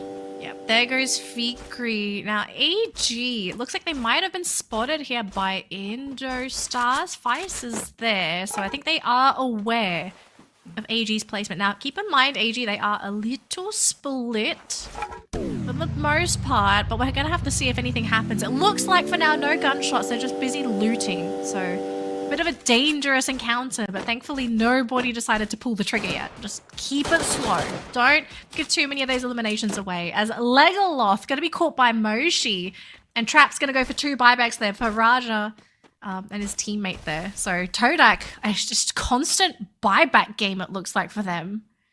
Yeah, I mean, that will take a toll, and instead of focusing on weaponries, everything that they need for the battle, it's more of reviving their teammates. So let's see on how will this work. PE Sports now, 1v4 situation. Stop is not stopping at all. FGL pulled out, but no, it is not him, just alone. Backup is already in there, and the damage being received by Nero. They need pull out, and this will be out in the open with Caramel bringing Cypher back, and PE Sports seeing a little bit of a good gameplay for them, but it's only 1, and they might be baited to be shut down later on. But no, Caramel has been taken out. Wow, pretty big victory there for PE Sports to pick up 3 eliminations on AG of all teams. Now, of course, there were some buybacks that happened, but this is going to cripple AG in this mid-game because they're going to be down on loot, and oh my gosh, they've actually managed to find you. Let's see on how well and they pull that off, but this time onto the hills are RQ and Team Falcons. So RQ has been doing like very, very good all throughout the knockout stage, or the first half rather, but Team Falcons is in a slowdown, and pretty much the same what we've seen. But no, there goes Razor bringing On Fire down right after On Whoa! Fire brings down one of Mal! teammates. Roro has been brought out, and there goes one more. Razor! Taking a hit against Razor, trade after trade. These two teams are not letting go. Oh my gosh, Falcons, they are picking up their players, and unfortunately for RRQ, they are in such an awkward spot. Mal has been isolated. He tried to go for the pickup onto Razor. Unsuccessful in that, and that means we're now down to our final player, which is Dutz. Actually, no, Abe is around. I think he may have been brought back, so unfortunately for Dutz, against an entire roster of Falcons, will be brought down. And basically, we're looking at a reset here for RRQ, unfortunately. This is going to be a really tough game to come back from. Yeah, really tough indeed, and tough as well for AG. They thought they had advantage going against a Todak right now, but AG Global is in trouble. Only one elimination and 2 players remaining, and let's see if they will be able to get to that vending machine in time. Why back to teammates? He is a little bit rich with 800, but not as rich as Limit right now with 2,000 coins on his bag. Oh, Poongod has been dropped on the side of attack all round, but God of Wolf maintaining their compound, so bit of an awkward one here for attack all round. They do need to expose themselves if they want to try and storm that compound, but I think they're thinking against it here because it wouldn't be wise to run down that hill. So these teams keeping an eye on each other for now. No more engagements unless someone sort of comes in between them. But actually, look at that though, AG. Just on the other side of the map there. Still quite far away, so not at risk of being picked up there by attack all round. But actually, look at this though, Cougar looking to fly himself in. I guess this is Cougar, or I can hear Cougar shouting again in my head based on how they are going in the rush, because they know enemies are in here. Ooh. Not specifically GOW, but there goes the hit. Isa goes down, and this is a push right now. The usual tactic that we see: once one goes down, we take out the rest. Oh man, they completely bailed when Isa got caught out. And God of Wolf, there's another one that's getting picked up. Oh, look at this snipes limit! This man has no limit when you give him access to a sniper rifle. Oh my lord. And that's going to be it. God of Wolf, first team eliminated. First team eliminated, but they we are seeing a lot of aggression right now. Probably Attack All Around felt that, oh, we have to do a little bit more, similar to what we've seen from AG Global. But this time, AG Global is in trouble, and Expand is the team who's putting them down one at a time. 5 eliminations already. We're talking about how the Malaysians has been going against each other. It's a good approach right now for them to move ahead of the pack and into the zone. But this is what Stars right now, Star Knights Esports rather, not even those stars anymore. So Star Knight Esports, Lim, 18 Deer, Fies, and Raz is going in for the flank, trying to get away from Attack All Around. So let's see if this battle will happen, because the zone is already closing in. Yeah, I don't think anyone wants to be fighting into Attack All Round, especially with how motivated they are after that first matchup. But oh my goodness. Bit of a spicy one here for game number 2. So for Stars, just gonna hold the fort. Maybe if they play it patiently, that might be a way for them to sort of make that comeback happen. But actually, PE Sports is towards the northern side of the map there. RRQ, we did see a couple of buybacks there. And Todak running down the hill. And look at this stop. All on his lonesome. Dew is there and Cypher as well, but keep in mind, right, AG are extremely poor. This team has been constantly picked off time and time again, so if Stop gets picked up, it's going to be down to Dew and Cypher to actually eliminate Todak.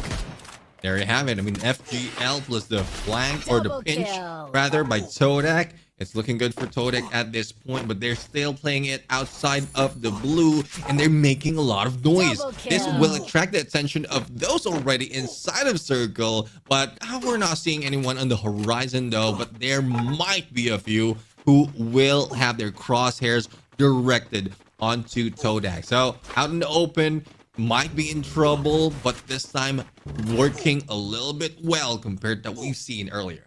Yeah, that jump pad is actually going to be a huge sigh of relief for AG, because at least for them, they're going to be able to find a safe way in. Actually, I think they use a jump pad for themselves. Oh no, that was a buyback, sorry.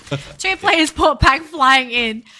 Oh man, I keep mentioning it, but AG, like considering the explosive game number 1 and how they have been basically clipped in game number 2, right? Their wings have been clipped. They are playing on a delicate line. They run into the wrong team and the team just gets completely shut down. But if they can recover somehow, it will be very impressive. But a top-down view so far, teams are pretty spread apart with RRQ playing on the edge alongside Falcon. Star is pretty deep within that circle and looks like Buriram and Expand going to be neighbors for the meantime. But Buriram, they don't have a compound to work with. They have to play with natural cover. And oh my gosh, look who that is. A tackle round.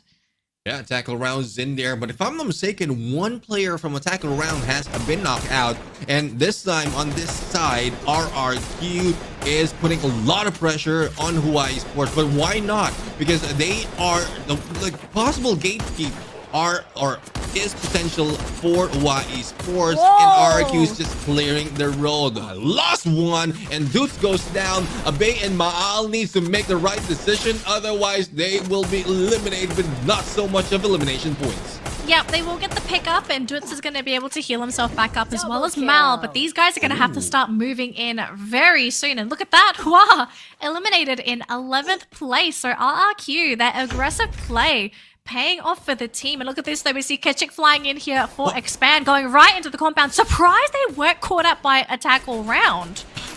and that is a questionable move. Todak! Jumping in the middle, and this is back to the initial drop. It's like they're just hot dropping each other. Expand and Todak, and this is in between another Malaysian team and the one team that grabbed the Booyah earlier, who's kill leader at this point. It is insane how the Malaysian teams just keep running into each other. You got Todak going into Expand's compound. You got Vamos there. Axel, I don't know how this man did it, but he snuck into Vamos' compound. He's on the low ground since Vamos are on the high ground. But look at the other teams though, Ju. The last remaining player for AG, it seems, all on his own. He's going to have to play the survival game, but it's going to be so difficult. As I'm also seeing a couple of eliminations. Mal is down from RRQ, so RRQ also struggling to even get in the circle. Yeah, I mean, despite of the number of compounds that we have in here, like the number of teams though is not the same as earlier, but it's still chaotic. If once you step out of a compound, a building, you will be the target. So that is where the pressure is coming in from all of the teams. But Star right now going in for the rush, and it is RRQ that they're targeting. Dutz has made his way far away from this compound, but Feist says no, we're going to take you out. Abe is being taken down by 3 players as well from Star, and there you have it, elimination of Abe. But they need to move, otherwise this is going to hurt. It looks like RRQ is out because unfortunately for Dutz, he thought he found a safe spot, but he was taken out as the last player for RRQ. Falcon, in the meantime, though, playing on the low ground, but they're pushing up onto that compound that has Buriram United. This is a very dangerous compound to fight into, and they can already tell they don't really have an easy way of flushing them out. It doesn't really look like they have the necessary weapons to try and go for that really hard push. But look at this, though. Star going for a push themselves. Grenades coming through from Buriram themselves to try and clip some of these Falcons' wings. No connections so far. And I think they're going to try and keep their resources on hold because this game is starting to get really, really tight. And this is where you find, like, this is where you see the decision making being put in by Team Falcons. For the other teams, they have put or replenished or replaced those blue walls already. But no, Team Falcons says, let's save it up for later. We know that Buriram United has their eyes on that. But for PE Sports, I mean, yeah, they might have been failing, but they might have a good plan this time in the middle of everyone else on the rooftop. Vamos is in the compound as well, and another layer would be Expand. So that would be the trouble house, but the circle has brought in the top 2 dogs in here, or I would say top 2 dogs from the past in the same area.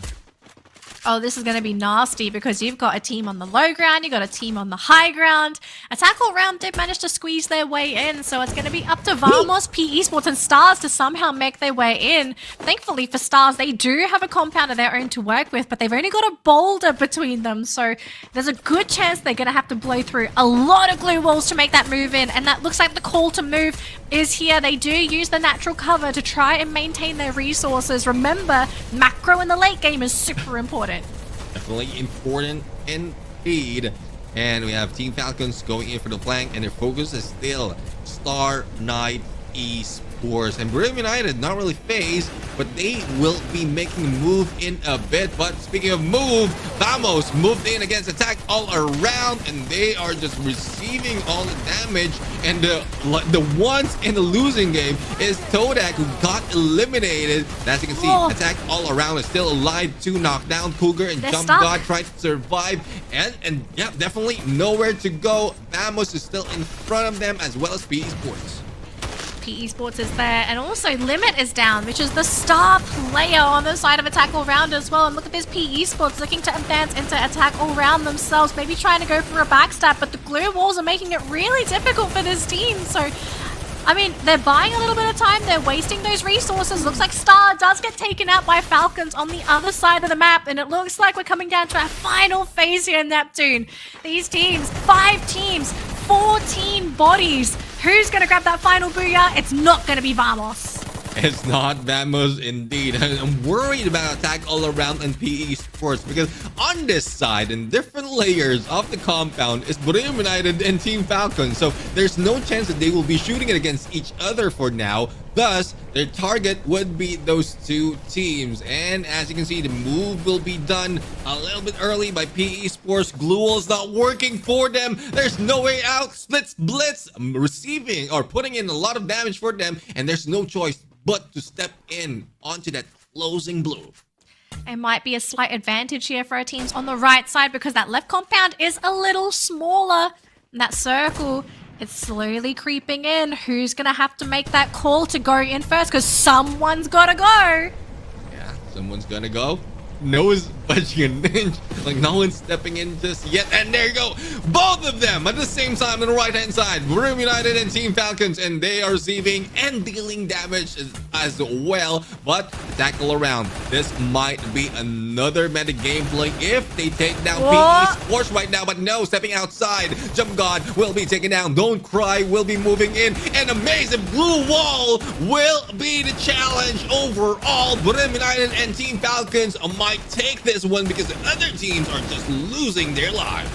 It also could be Falcons or Buriram, the last 2 players. Although PE Sports, they still have Don't Cry, unless someone can take them out. It is going to be our last 2 teams. Buriram gonna be our second team to get the booyah today.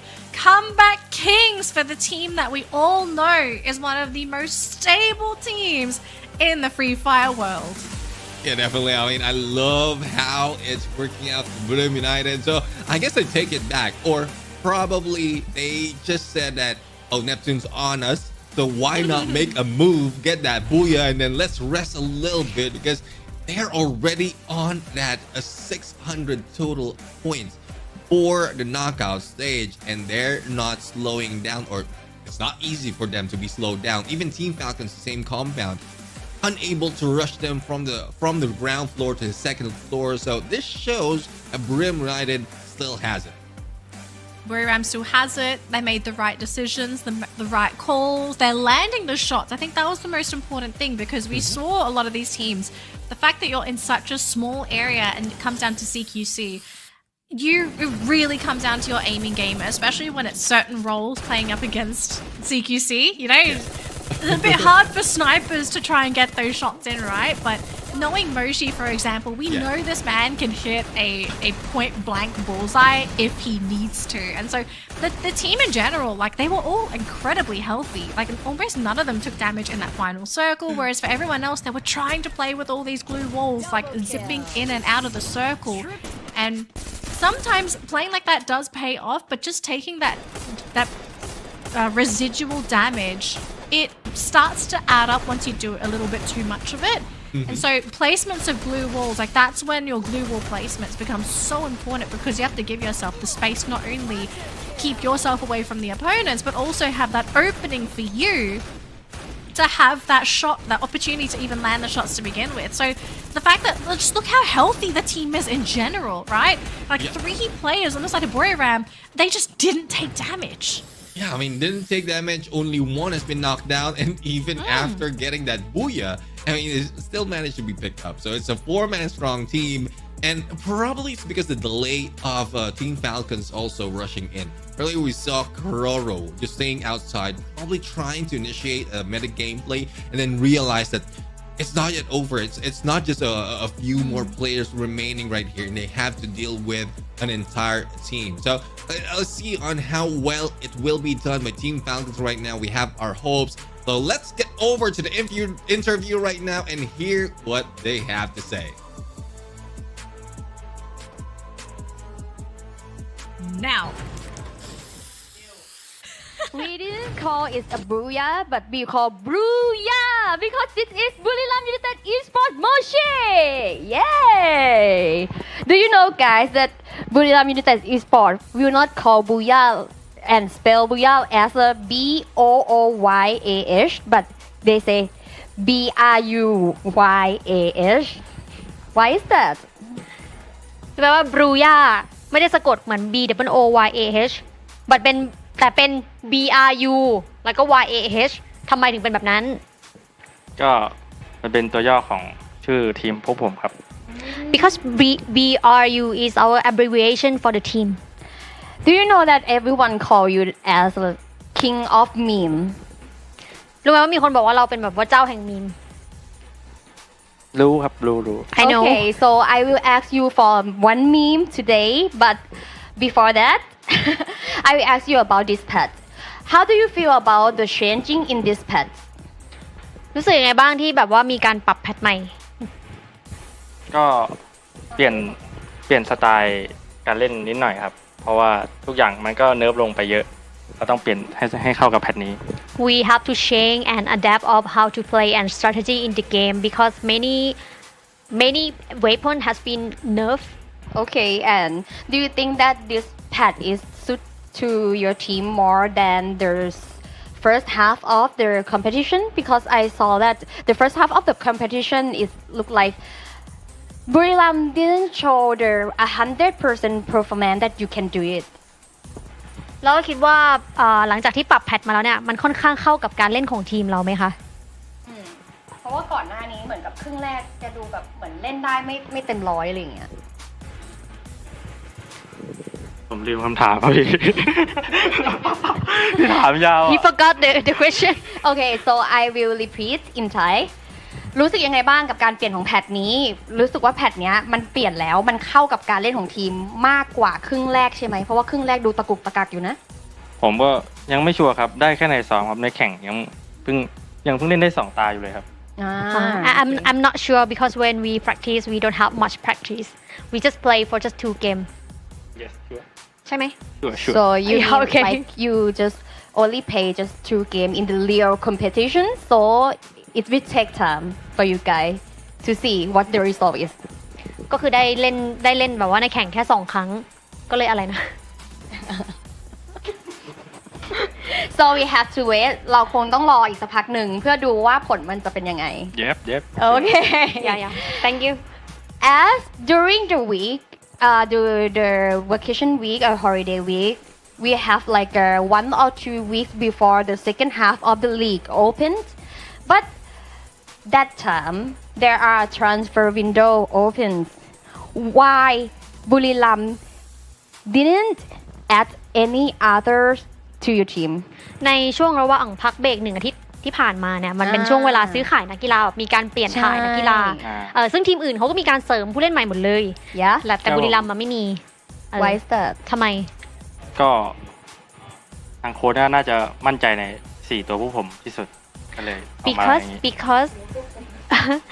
because the coach trust us with our performance so keep us just like the same roster 4 of us because the coach mean like he is very into this lineup 4 of them yes he trusts them okay if you can adjust or add up in any position more to Buriram what is the position that you want to add in ถ้าเกิดต้องเพิ่มผู้เล่น1 คนเข้าไปในตำแหน่งไหนก็ได้ของทีมคิดว่าควรจะเพิ่มตำแหน่งไหนเป็นสไนเปอร์ก็ได้ครับเพราะว่าจะได้มีคู่แข่งแต่ได้เป็นนั่งสำรองบ้าง It should be a sniper, so I have some healthy competition in the team, and also I can sit as a substitute and just watch the game. Okay, so last question. I just want one meme from you. What you gonna give us? ขอมีมนึงก่อนเราไปขออีกรอบนึง หนึ่งแชะ meme not post ไม่ใช่โพส แค่นี้ก็เป็นมีมแล้วพี่ แน่ใจเหรอ แน่ใจ แกทำได้มากกว่านี้พี่เชื่อ ไม่ได้ you can do more เดี๋ยว more than that ชาวโซเชียลเขาก็ไปตัดเป็นมีมเองอะ เอางั้นพี่ขอแบบ1 ประโยค นึกอะไรออกบอกมา หมูผัดหมู And this is Buriram United Esport Moshi! Yay! Okay. So now, are you ready, guys, for get back into the next game? If you are ready, go back to the shoutcaster. Bye! Let's go! I love his enthusiasm for the memes. It's okay. I think most people, if you ask them to show a meme, most people would just be like blank there. But I do want to sort of go back onto one point that you talked about, and you like this as well. The fact that if they were Buriram, if they were allowed to be added another player to the team, Moshi wants a sniper because he wants someone else to look at. I think that's such a cool answer. Yeah, now healthy competition within the team. That is good. That is good because he's not looking out of the team itself, like not really trying to beat anyone outside, but trying to find someone to give that healthy competition inside, and that might be the chance for them to really bring it over, even in the grand finals.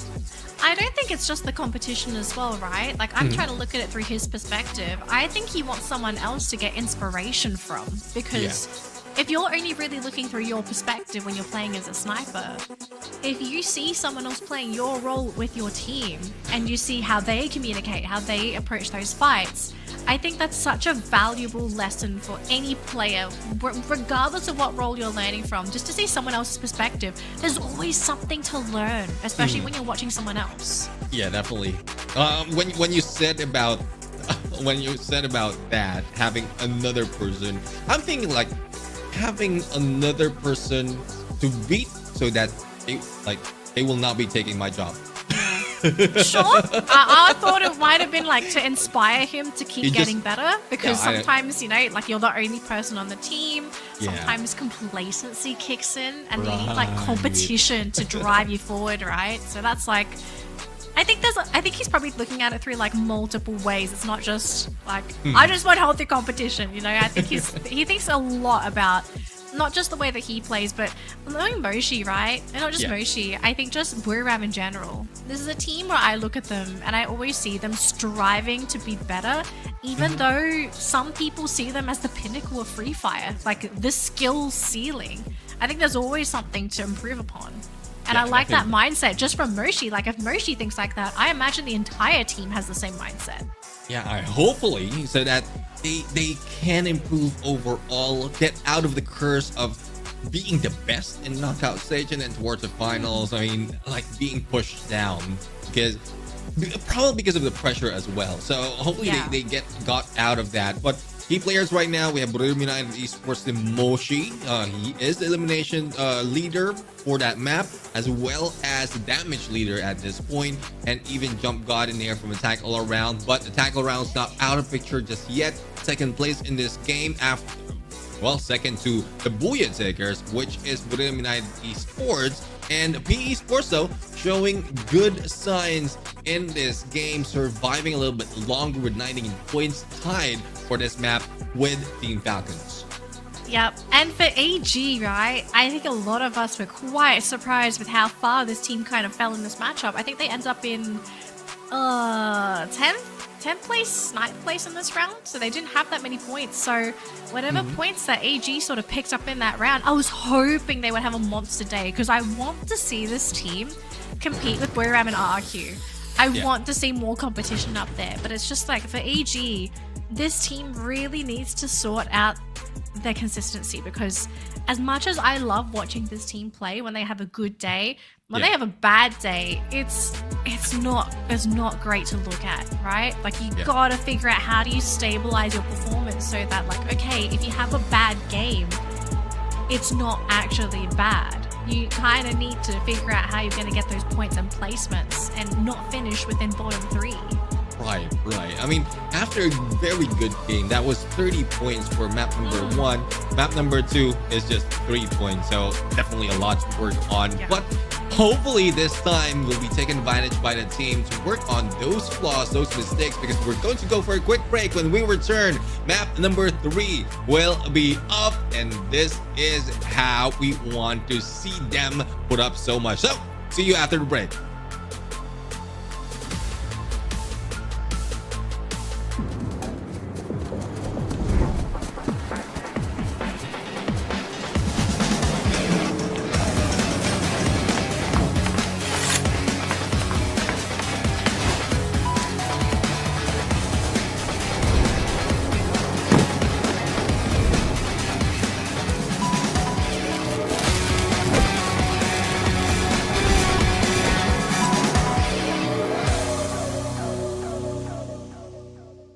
Free Fire World Series 2024 Fall Trophy. Free Fire World Series Southeast Asia 2024 Fall will invite 18 teams from 4 regions. We have 5 from Indonesia, 5 from Thailand. You know what? We have 5 handsome teams from Vietnam. Oh no.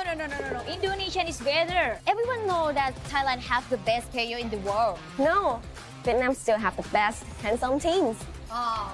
And 3 from Malaysia. They will compete head-to-head to win a share of the 300,000 USD prize pool. And of course, Thailand will be the one who bring this prize back home. You know it, right? It's our country. Impossible for other region to win. No chance for you guys. don't talk too much.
Get ready, Free Fire fans! The biggest event of Free Fire is back. The Southeast Asia Legends will competing for the Free Fire World Series 2024 Fall Trophy. Free Fire World Series Southeast Asia 2024 Fall will invite 18 teams from 4 regions. We have 5 from Indonesia, 5 from Thailand. You know what? We have 5 handsome teams from Vietnam. Oh no. Indonesian is better. Everyone knows that Thailand has the best player in the world. No, Vietnam still have the best handsome teams. And 3 from Malaysia. They will compete head-to-head to win a share of the 300,000 USD prize pool. And of course, Thailand will be the one who bring this prize back home. You know it, right?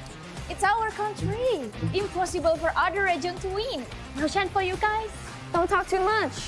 Let's continue our announcement. Let's go.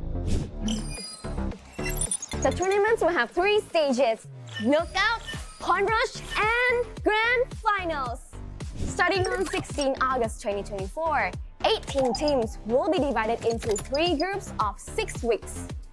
They will compete in 18 match days across 6 weeks of knockout stage. Oh, and a friendly reminder, do not give 5 booyah to that team again, my dear survivors.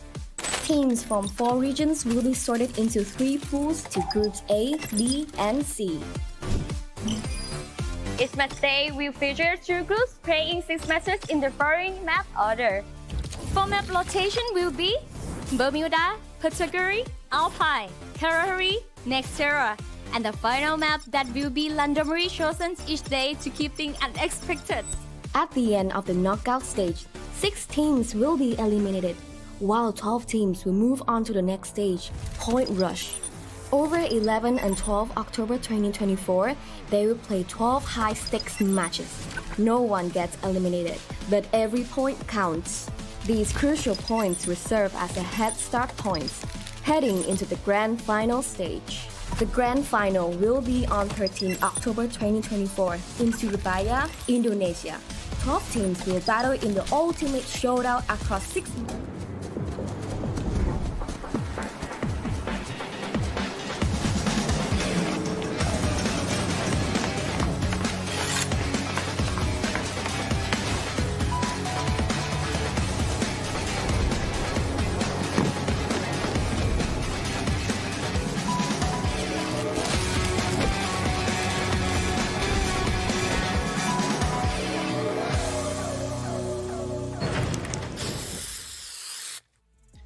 Survivors, and welcome back to the Free Fire World Series Southeast Asia Fall Edition. Game 3 is just around the corner and our teams are ready to start flying in, so we'll have to see what happens here for game number 3. We have secured our first 2 booyahs of the day with a tackle round sneaking in the first one with some medic gameplay, and then Buriram securing the second one in classic Buriram fashion. Now, knowing that Buriram is awake, right? Because game number 1, the team looked fast asleep. Game number 2, wide awake. Is Buriram going to continue in this dominant fashion? Because we know from the past, once this team is awake, it's really hard to pry away top 3 from them. It is possible, especially with the next map being Alpine. And for Buriram United, this has been their best map overall. 3 booyahs already all throughout the knockout stage. Total of 73 in a placement and 132 in elimination. Comparing them within the A-B group, they have raked in almost doubled in terms of elimination against Attack All Around, who comes in second in this map or in this group once it comes to Alpine. So I guess that will show as well at the bottom of the screen, and third will be RRQ. So there you have it. I mean, the challenge is being taken right now. Challenge has been taken. I mean, this team is just, they're just like, guys, why are we not flying in? Like, come on, can we jump into the game? But I think the question I'm kind of have here is that, can Attack All Round fell the Giants, right? Like, can they take down Buriram? Especially with the fact that Buriram has secured 3 booyahs on this map. Because if you can somehow find that answer to take out Buriram on one of their favorite maps, then you've basically opened up the door for your team to hunt for treasure, for points, basically. Yeah, I mean, it is possible for Attack All Around. So far, for the first 2 games, they scored 20 points on Bermuda and then 22 on Purgatory. So, well, if we look at statistics and numbers, it's just increasing. And it will be a lot more later on, especially when they get a feel on how rotation is being done. But again, Buriram United is a tough cookie to beat, and let's see if that will be done. But for AG Global, currently second for this day, we mentioned that they did well, 30 points, and then just only 3 points for Purgatory. So inconsistency. They're proving that they have it right now. Hopefully they can break out of that. I hope they can break out of it too, but the thing is, like, this is statistically not one of their maps. So if it happens on Alpine, it would be a very big statement, and obviously they want to grab those points as well. But I don't know if they can do it. As much as I love this team and seeing them play when they have a great day, it's just... Sometimes I feel like I'm rolling the dice when I put my bets on them and be like, okay, AG Global's gonna win this, and then you sit there and it's like a slot machine. You're like, okay, I didn't sign up for this.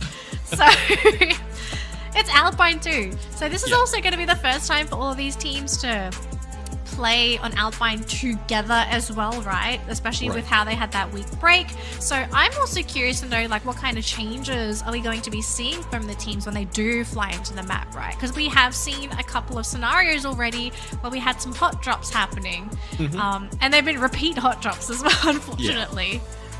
Yeah, I mean, for Alpine and for the top two teams, Burim United and Attack All Around, Snowfall and Malaysia, respectively, has been out of reach by the other teams, but the rotation, that's where they are being caught off guard. And going back to AG, it would be really tough for them, especially in this map once again, because they haven't grabbed any booyahs in every Alpine games that they have. And I did mention that this is the most played all throughout, not even this season, but even the last season. A randomizer really loves Alpine, and it's only the last week of the first half that we saw Bermuda catching up with that randomizer. So just two maps, and most of it are coming from still on the top 12 or top 3 of our leaderboard. Maybe the wheel is like a little biased to Buriram, considering that it's like constantly Alpine. I kind of don't know what the situation is, but it's just the wheel. Okay, we're gonna give it a stern talking to, so that we don't get another Alpine for maybe the next couple of weeks. But yeah, I'm actually really glad you brought that up, because the fact that, you know, it's constantly on a map that Buriram is happy to play on, like, that's a big advantage for that team already. And just someone has to stop that reign supreme, right? You've got to stop them from just being able to grab those points. In some cases, you could even say for free, because they just looked, every time they play Alpine, they look so flawless. Yeah. There was a few instances wherein Burim United has been hunted down, especially when Bigatron Delta is in play. You know, the giant slayers, per se. I mean, they took down Team Falcons so many times, but since they're not playing today or for this day, then there's a huge chance Burim United will be able to run freely and take down the other teams. A lot of assumptions, a lot of storyline based on the first half of knockout stages, and this is where the teams can prove us wrong, or prove the numbers wrong, and bring themselves a little bit higher on that leaderboard. Yeah. So just a heads up, or an update anyways, as to what is happening. We are getting the players into the lobby, and we should be jumping into the game very shortly. So thank you all so much for sticking around with us here at the Free Fire World Series Southeast Asia Fall Edition. Game number 3 is just around the corner. We're just trying to get everyone rounded up so we can start flying into this matchup and jump into game number 3. The favorites for this matchup obviously are Buriram, as they have the most booyahs on the map thus far. But Attack All Round looking to be on form today, and maybe being the ones to be the King Slayers, as some might say. But Neptune, I kind of want to bring up the idea of a dark horse. Is there a team that does surprisingly well on Alpine that might be overdue for a booyah? So just based off of the stats that we have. Yeah, I mean, YE Sports has shown up for the first week, and this is one of the maps that they did so well. Even if I'm not mistaken, they're one of the teams who hot drop Twisted Minds from the early parts of knockout stages and managed to win a few of those engagements. And comparing them against PE Sports, then they have a better chance. But PE Sports right now, especially with the numbers that they're raking in, currently in 5th all throughout the day. Not bad for the team, but there's a lot more that they need to work on, especially that the other Vietnamese team are like stealing the spotlight out of this team.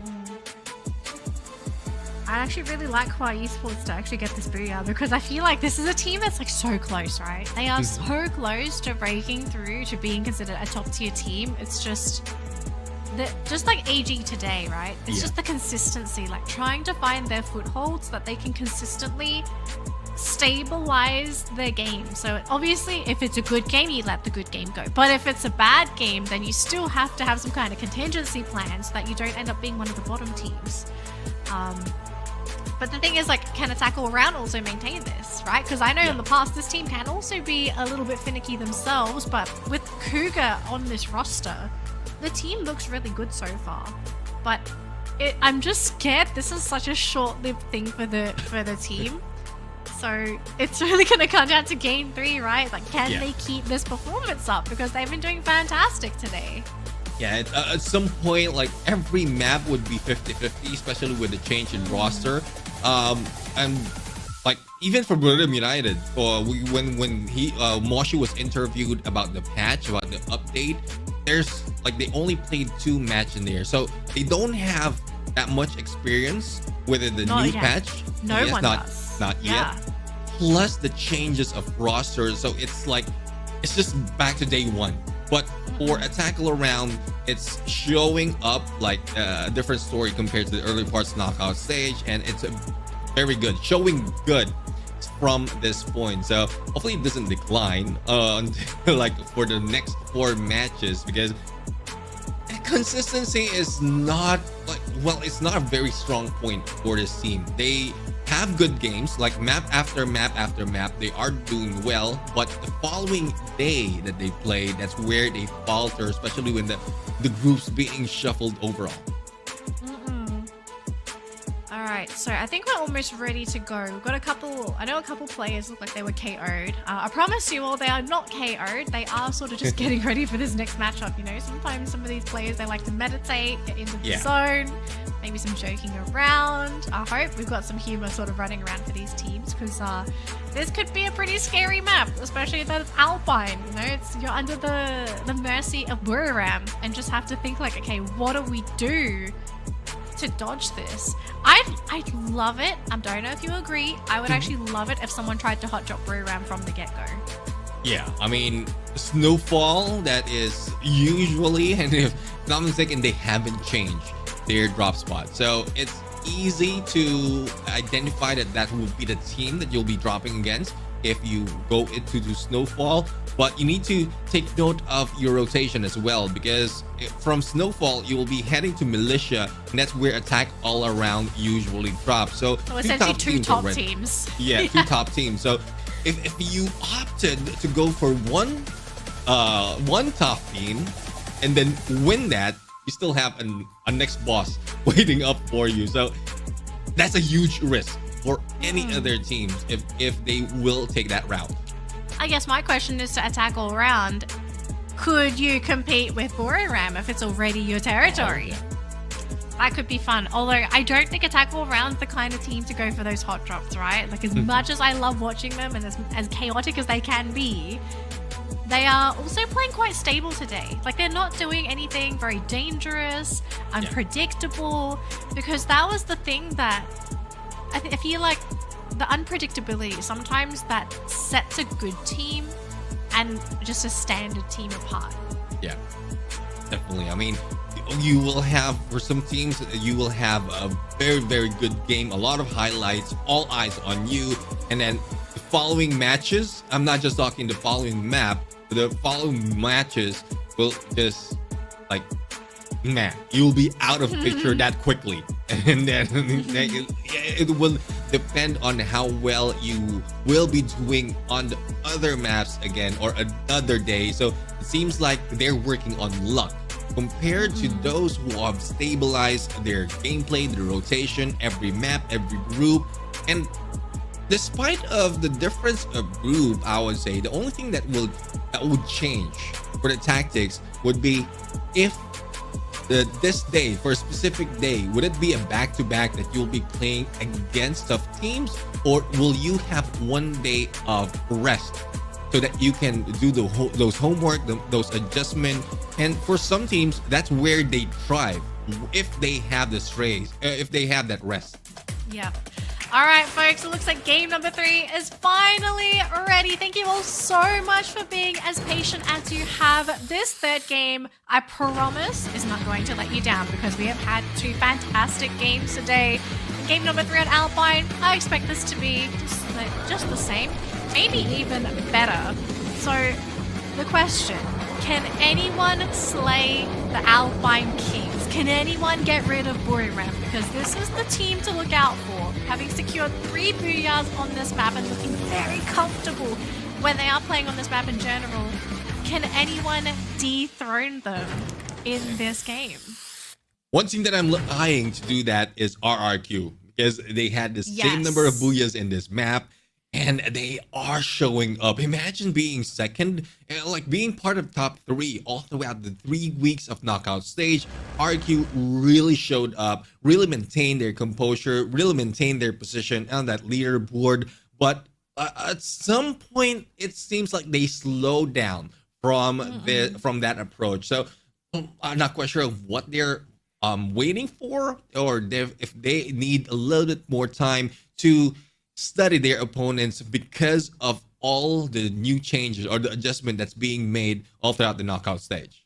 Yeah, and it looks like we could be seeing a bit of a fight there because we've got Star and PE Sports flying into Railroad together. So the question is, who's going to be able to get the guns first? And so far, Don't Cry's managed to pick himself on by himself, but Star, the team's just made it into the compound, so they're going to have to pray that they get pretty dang lucky with these pickups. Yeah, that could have been an elimination already for PE or against Star by PE Sports, but the first blood will be brought in by one more Team Falcons against Expand. So let's see, we will see that later on as we wait who will be going down in this battle. LBT right now putting a lot of pressure in the middle of this compound as Nero tries to loot up from the outside, and a good distraction overall because he's 300 points or coins rich and might be able to go in for a pinch later on, but Star is not letting that go easily. They're heading like going in for a 1-3 split just to make sure that they will not be taken down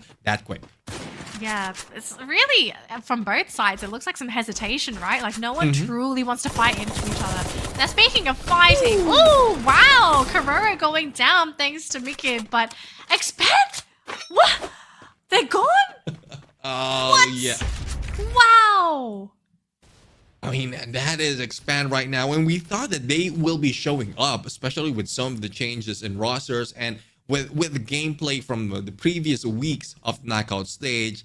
They're still being pushed down, and well, it is Team Falcons though that they went against. There's not so much for them to warm up, so they'll be seeing it out this time as we go back to Star and PE Sports battle. So again, hesitation is still here. They're backing away in the perfect timing, and no one is letting go. No one is budging an inch, not giving a chance for one of their players to be knocked down.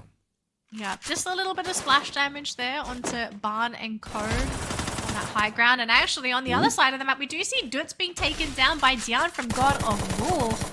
So, bit of a loss there for RRQ. They are going to go for the pickup though, thankfully. So, no pure eliminations here. And actually, look at this though. We are finally starting to see a little bit of action here. Barn has been picked up on the side of PE Sports, and Star, they've actually managed to isolate the rest of the team. So, there's no way that they could pick up Barn. Raz right now going in for the hit against PE Sports, and here comes the Rebel Rush. This might be an elimination. PE Sports, only one remains. Oh, no. LBT, will he be doing Houdini at this point? Receiving a little bit of damage, and here comes Raz for the peak, and here comes Fies on the flank, and Fies hit him out, and there you go. No elimination just yet for PE Sports. Probably managed to bring back one of their teammates. Yeah, but this is going to be a really tough start for this team. Now, God of Wolf going to try and jump onto RRQ in this little compound, but is this potentially a bait? Because we have seen a couple times, and it looks like Iza has been caught. God of Wolf, they thought they had the advantage, but RRQ in a great defensive position, but it looks like Demon's been caught by Dutz. Dian, they will counter with Abe. So God of Wolf, they have brought back Iza. Demon is down, Dian is down. God of Wolf has just gone sideways for the team. Ton and Iza, here comes the push. Ton right now receiving a little bit of damage, needs to flank. No pickup will be done.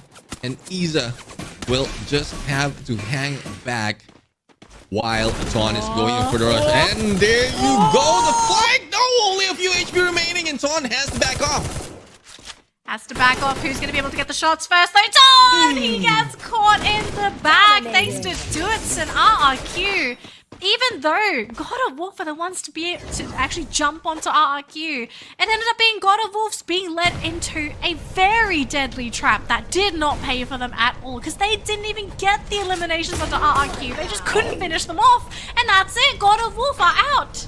Well, this is what I'm talking about. RRQ has a huge chance to go against, or like I would say, dance toe-to-toe against Buddha United, especially with this kind of performance. Not only is it showing in performance and its tactics and rotation, but also in the numbers that is for this map. Attack all around though, they have no elimination just yet, but their next target will be AG, the team that has no booyahs just yet in this game, and Cougar a little bit too aggressive. And this is a tackle round on a map that they really enjoy playing. And after that horrible performance in game number 2 for AG, they can't afford to lose their players again. Oh no, look at this. The team is falling. Attack all round, literally hunting AG in game number 3. It's not looking good though for AG. And it really shows up on the numbers. Alpine is not their forte. Yes, they have a lot of elimination, a lot of total compared to the other team, but in terms of Booyah, it's not working well. So that only shows that they can make those numbers for in terms of elimination, but they cannot end or close the deal in this map. And the tackle around though, they're just preparing with this arsenal, and they might be going in for more hunting as they go onto the next zone. Man, Attack all around are just on point today. Everywhere they go, they're constantly sticking their nose into somebody else's business. Now, keep in mind, this is RRQ, so this could be a very formidable opponent if RRQ is together. The team is a little split, so if they can somehow maybe go for a pick-off when Dutz and Razor are separated, this could be a really good opportunity for them to just steamroll the Indonesians and just get rid of them from the game. Yeah, this game, this point right Razor, now, he's alone. Bay might be able to pull them in, but Razor for the backstab, jump God, almost being taken down. Rebel rush to get away, and Cougar's chasing him down. There goes Cougar for the hit against Razor. Bay right now trying to back up, but there is no chance to go against 2 players from Attack all around. Dutz has been taken down, but instantaneously being revived. Only 2 remain for RRQ. Not looking good for the Indo team. Oh man, so another major player on this game basically crippled by Attack all round. This Attack all round is doing everyone else a favor, you know, get rid of all the big teams and really open the doors for some of these teams that are struggling to grab those points to maybe squeeze their way into placements and maybe even pick off some of these wounded teams. So very, very sad for RRQ fans today because this has got to really hurt, especially considering this is considered one of their favorite maps. Yeah, and most of the time they don't show up in engagement early at this point, and they show up like halfway through. Pretty much what Buram United has been doing all throughout knockout stages. Like, they don't show up, they don't go in engagement, they get all the information that they need, and then plan their approach. But for RRQ, they are being caught off guard, and that's where damage is being dealt against them. Thus, they waste all the resources, not only that, the time that they need to get into each phase of the circle. And I guess the same goes for YE Sports right now.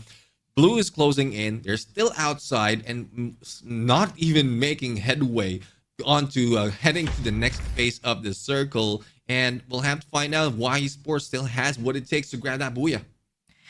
I mean, sometimes you just got to play slow and steady, right? Just make sure they can get all the items, get all your upgrades.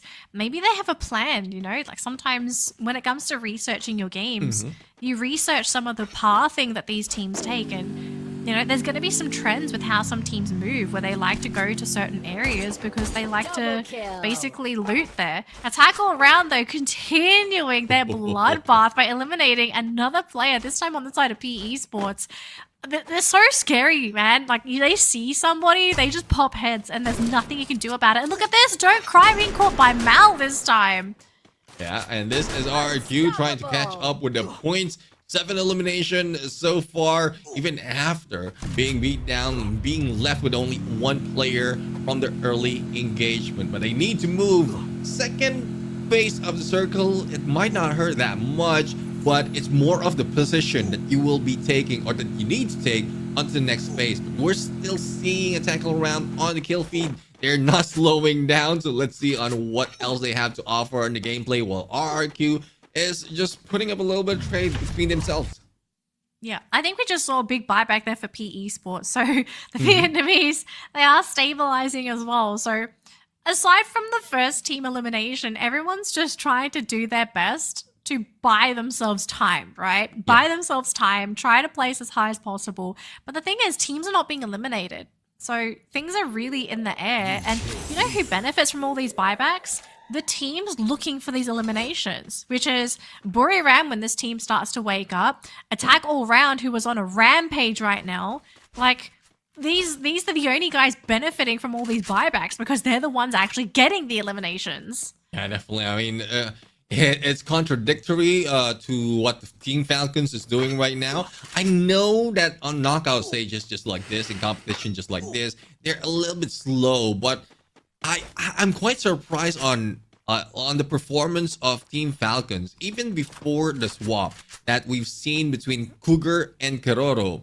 They are still struggling to win a few of those battles. Thus, Bigatron Delta managed to hunt them all throughout. So let's see how will this work. They put themselves in between Buriram United Esports and Y Esports. This is the decision that they are failing to do in this competition. Yeah, Shin did reveal his position to Falcons, so Falcons roughly know where Hua is, but this also gave information to Buriram, like hearing those bullets and possibly even seeing the direction of them as well. Like, I think Falcons' position has been exposed because look at Buriram. They are camped out there just waiting to ambush when the opportunity arises, and it looks like, speaking of ambush, Todak is being ambushed by Star. And hang on a minute though, Limit has found RRQ, and Limit is insanely precise. I expect this man to get a drop. Yeah, let's see if they'll be able to get a drop at this point. But speaking of drop, Traps drops out, and the same goes for the entire team of Todak. Here comes Star Knight Esports getting into the zone on Rai, but one goes down from the hands of Moshi. A pickup will be done though, but 2 players is still out in the blue. As we go in onto the other side, Vamos has stayed here for longer time, or for the longest time, as Hua Esports is just waiting for them to get out. Wow, interesting play. So Falcons pushing into Buriram, but Buriram are the ones to sort of play a little further back here. But no major openings, just a couple of big windows here. So Falcons got to be very careful of some of those grenades coming out from Buriram. But look at this though, they're still advancing. Peter right up against that building, trying to find an opening for his teammates. Is right up there up against Buriram, forcing out more blue walls. Yeah, here comes Peter. Bison in hand, trying to go in for the rush, but will be blocked by those blue walls. And they are still struggling to get through. And it's only Buriram United between them and that blue. But still alive and kicking. Buriram United might be receiving a lot of damage, but still managed to survive. But Get High has been brought down. Peter is down on the side of Falcons. He needs to be picked up. Hua looks like it's going to be ending in 8th place in this matchup. Falcons, though, not relenting in this battle at all up against Buriram, and things are getting a little bit tight here because Buriram, this team is insane. They are constantly dodging Falcons. They're using blue walls, wasting time. The blue walls caught up with them as well. Keroro and one more going to be thrown onto the ground as well. Now it's going to be down to Peter and Co. Meanwhile, RRQ battling up against Star in a very tiny compound. It's 2 versus 2. Razor is down. It's now down to Dutz all alone against Raz and 18 Deer, and he's going to be taken down. But look who's going to come crashing into the party. It's Attack All Round. Attack All Round going in for the rush, taking advantage of the losses that has been put in onto Star, and 18 Deer will be taken down. And here comes the rush. Now, attack all around. 11 elimination. Only one remains. 4-star. Only Faiz. But here comes Jump God jumping in and taking them out. Oh my gosh, we have a colossal ending here. AG somehow surviving after everything that's happened, and Buriram is out of the game. So it's now down to PE, attack all round, and AG is our top 3. Esports right now, a team that can be potential third place because they're out in the open, and attack all around and AG has been doing well all throughout this day. But Dew has been taken down from the hit by Limit. Nero. The same goes for Nero that led PE Sports to back away, and that brought attack all around to go against AG. Oh man, these teams running in a bit of a circle, and it looks like AG will have to fight into attack all round. This team is just non-stop fighting. And the thing is, if AG can somehow stop attack all round, they'll be fantastic. But Dew is on the ground and so is Stop. So now it's just down to Cypher and Caramel. Caramel runs behind the glue wall. He did have the dash available, but attack all round looking unstoppable with still 4 players to go. So AG turning their attention onto PE Sports instead. They have found LBT. They do take him down. We do see a player flying towards the bottom. Barn has been caught. Don't cry is the last player here on the side of PE Sports. But the chase continues. AG and PE Sports, they're trying to get rid of each other to guarantee seconds. Oh, Don't Cry not looking good for him. A lot of damage, and there you go. AG Global in second place in attack all around once again. A booyah being taken by attack all around. I guess the shouting of Cougar really works. It really works, but the momentum this team is carrying today, it is phenomenal. The confidence in their play, the constant aggression that has worked out in their favor. Like, this team has leveled up.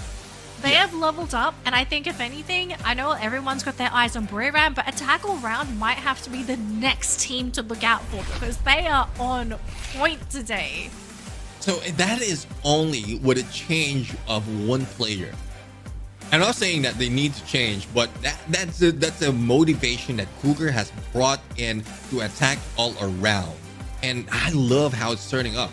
I love how it's turning up for attack all around. It's a good chance that this will be even more, not just for the knockout stage, but even the grand finals. But let's check out the highlights for this game. And this is where PE Sports almost has been taken down by Star. And we saw earlier that they were part of the top 3 teams. Man, this honestly, I'm speechless after game 3 because the madness in these games, it has reached a point where I'm actually sort of at a loss to know that just after a simple patch update, the new meta is now like 11 teams remaining at the 4th phase, at the 5th phase. That was unheard of patches. Like, one patch ago, that was pretty rare. The patch before that, it was even more rare. So it's pretty interesting to see the direction that Free Fire has sort of gone in with the patch updates, right? Seeing how there are so many players remaining. And I kind of wonder, like, is this what Garena kind of wants for Free Fire? Do they want to give teams more opportunities to come back? Because before all of these revive mechanics, because before this we never had revive mechanics, right? Like, if you got eliminated, you were eliminated. Extremely punishing. And so is this maybe the future of Free Fire, where teams' punishment isn't game ending anymore? There is still a way to come back, but you need to be very strategic with how you come back.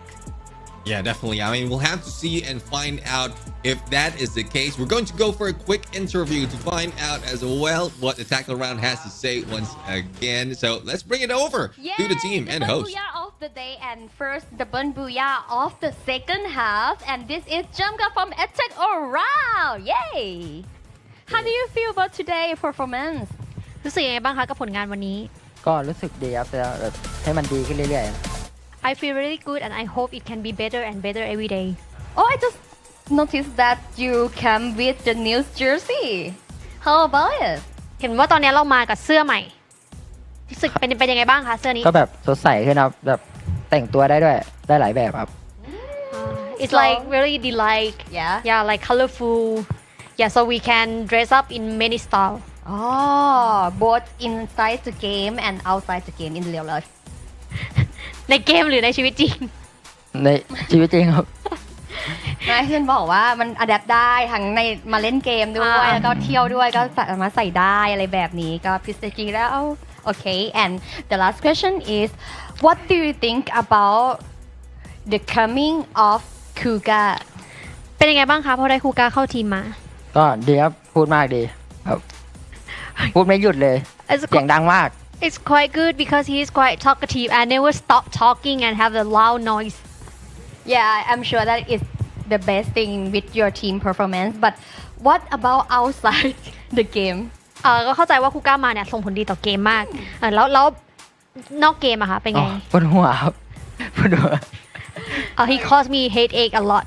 Okay, so last thing, do you want to say anything to your fans because there are a lot of fans that are supporting you right now and they said if you got double booyah they will do like a white face meme. ถามว่ามีอะไรอยากฝากถึงแฟนๆไหมคะที่สปอร์ตทีม AA เพราะว่าเหมือนมีคนบอกว่าถ้าเกิดทีม AA ได้ดับเบิลบูย่าจะทาหน้าขาว อันนี้คือคนดูหรือว่าคนดูใช่ ใช่ครับ บอกอะไรถึงเขาหน่อย ฝาก ก็ขอบคุณครับขอบคุณที่ตามเชียร์ครับก็ทำให้ดีที่สุดครับ Thank you and thank you for supporting us. We will do our best. And this is Jump Guard. Are you ready to jump into the next game? I think you are ready. So jump into the next game. Back to you, Shoutcaster.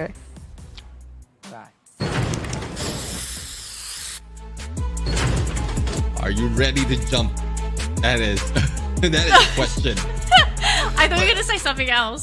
I was going to say, I think Attack All Around is ready to attack that next game because they're they look so good today. Like, it is actually incredible how amazing this team is looking. But, there's always a but to the question. But, Kalahari is next. And we know for a lot of teams, Kalahari absolutely stumps them. I know you're a man of numbers. What are the numbers looking like for Attack All Round on Kalahari?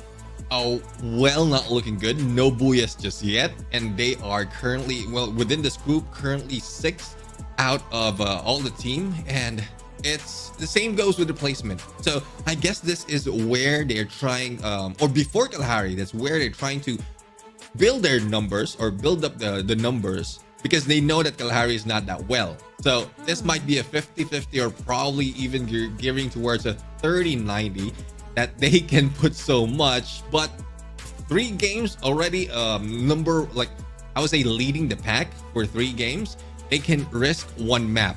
And they can lose a few more battles in here because they've already invested so much. Yeah.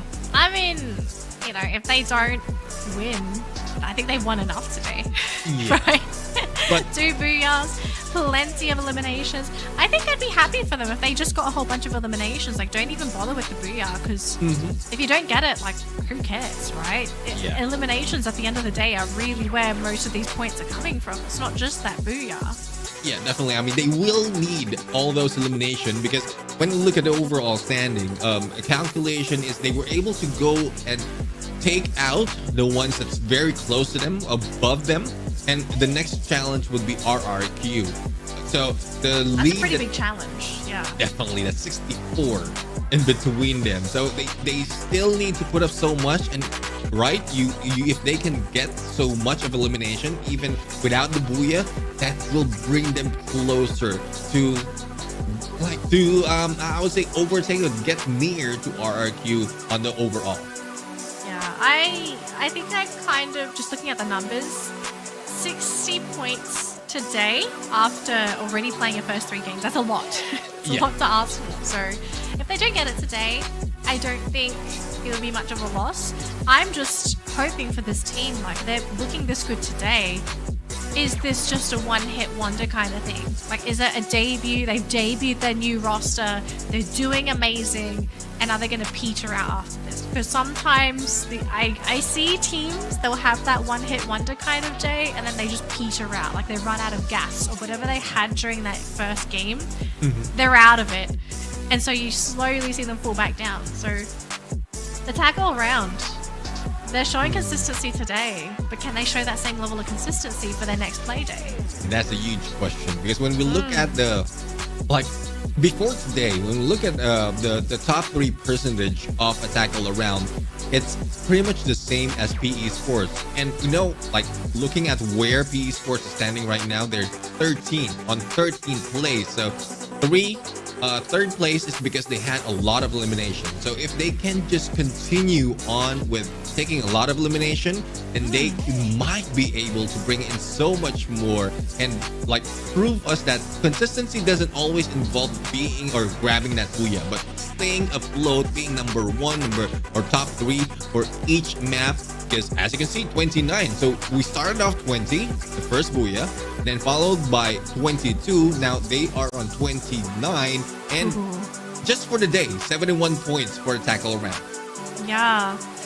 And I kind of want to sort of bring up the concept, because we do have the overall standings here too. Attack all round have overtaken AG. Yeah. And I think a lot of us thought that AG was the stronger team, but just to see in the course of one day, after that 1 week break, AG just not getting points today, being eliminated very early in a lot of their games, not really getting those eliminations. Like, I'm kind of wondering what's happened to this team in particular. Like, what's happened? Have they lost their pizzazz? Are they maybe a little bit late to the party? Are they maybe a little bit slow? Something has to change for AG, because this is not a team that we're used to seeing perform, not badly I suppose, but today just seems like an absolute struggle.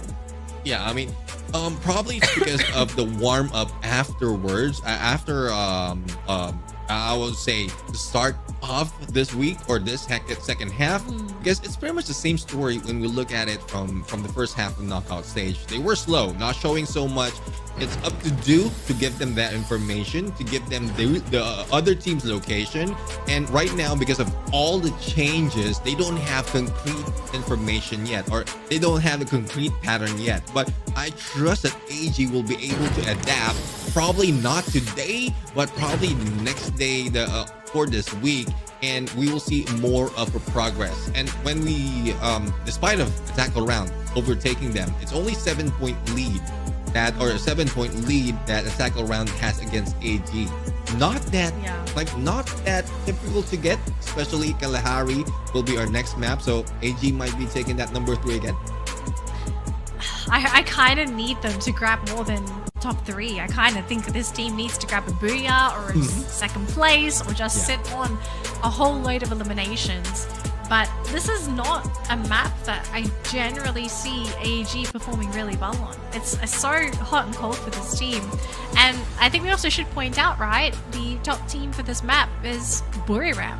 They are the top team on the map, and if it's not them, it's Hua Esports. Now, I guess another question we kind of have to bring out here is Hua Esports. Very cold today, not much of a showing. Is this really where we're going to be seeing Hua Esports shine? Because if it's a case of them just sort of dominating one map like God of Wolf, for example, this team is in such a finicky position. Yeah, I mean, hopefully they will treat this as if this is the first week of the knockout stage, because that's where they really tried. That's where they really showed up, pop off.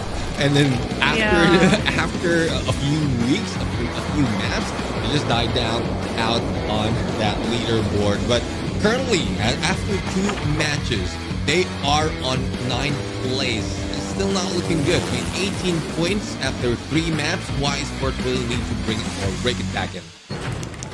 Well, it's time to bring it. Grab that booyah, secure their place as like the best team on Kalahari. Very possible, to be honest, but it really is, again, just going to depend on the homework that they've done, because this is also the first, I guess, the first game of the new patch, the new changes. And we also don't know for some of these teams, right, how have the changes impacted them, like individually as players, because obviously there were going to be certain favorite weapons, builds, and of course with the whole balancing of some things being nerfed and buffed, like who has been influenced the most, It really hurts for teams when you have these balance changes where someone just gets neutered. Now, speaking of neutered, Mikit is on the ground. His team's going to try and come back for him, but the Axel goes down as well. And oh man, this is not what Expand wants. They have 2 players taken out from the get-go, and it's just Mal. Just now, it's only now that the rest of RRQ is moving in and no pickups being done. On two. Expand and that shot right now going down. 3 elimination overall, or 2 elimination rather, for Maal before going down. But they have a good sight against McCrory that Skylar didn't really show up against Duts, and this might be a risk, but Vamos has to take only one between them. Oh, they got McCrory. Mal got him. Man, Mal is incredible. This guy is so deadly with his accuracy. Jeez. Dismantling, expand, and now also getting McCrory and expand. They're gone. Legoloth ruining their chances of a comeback. Oh man, this has been a tough day for expand.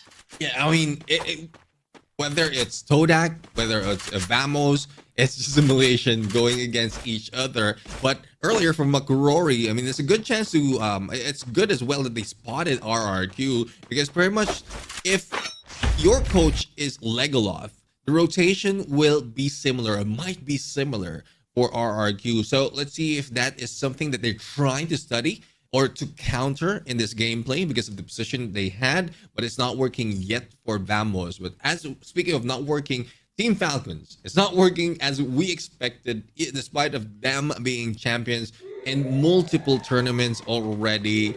It seems like they just want a slow knockout stage.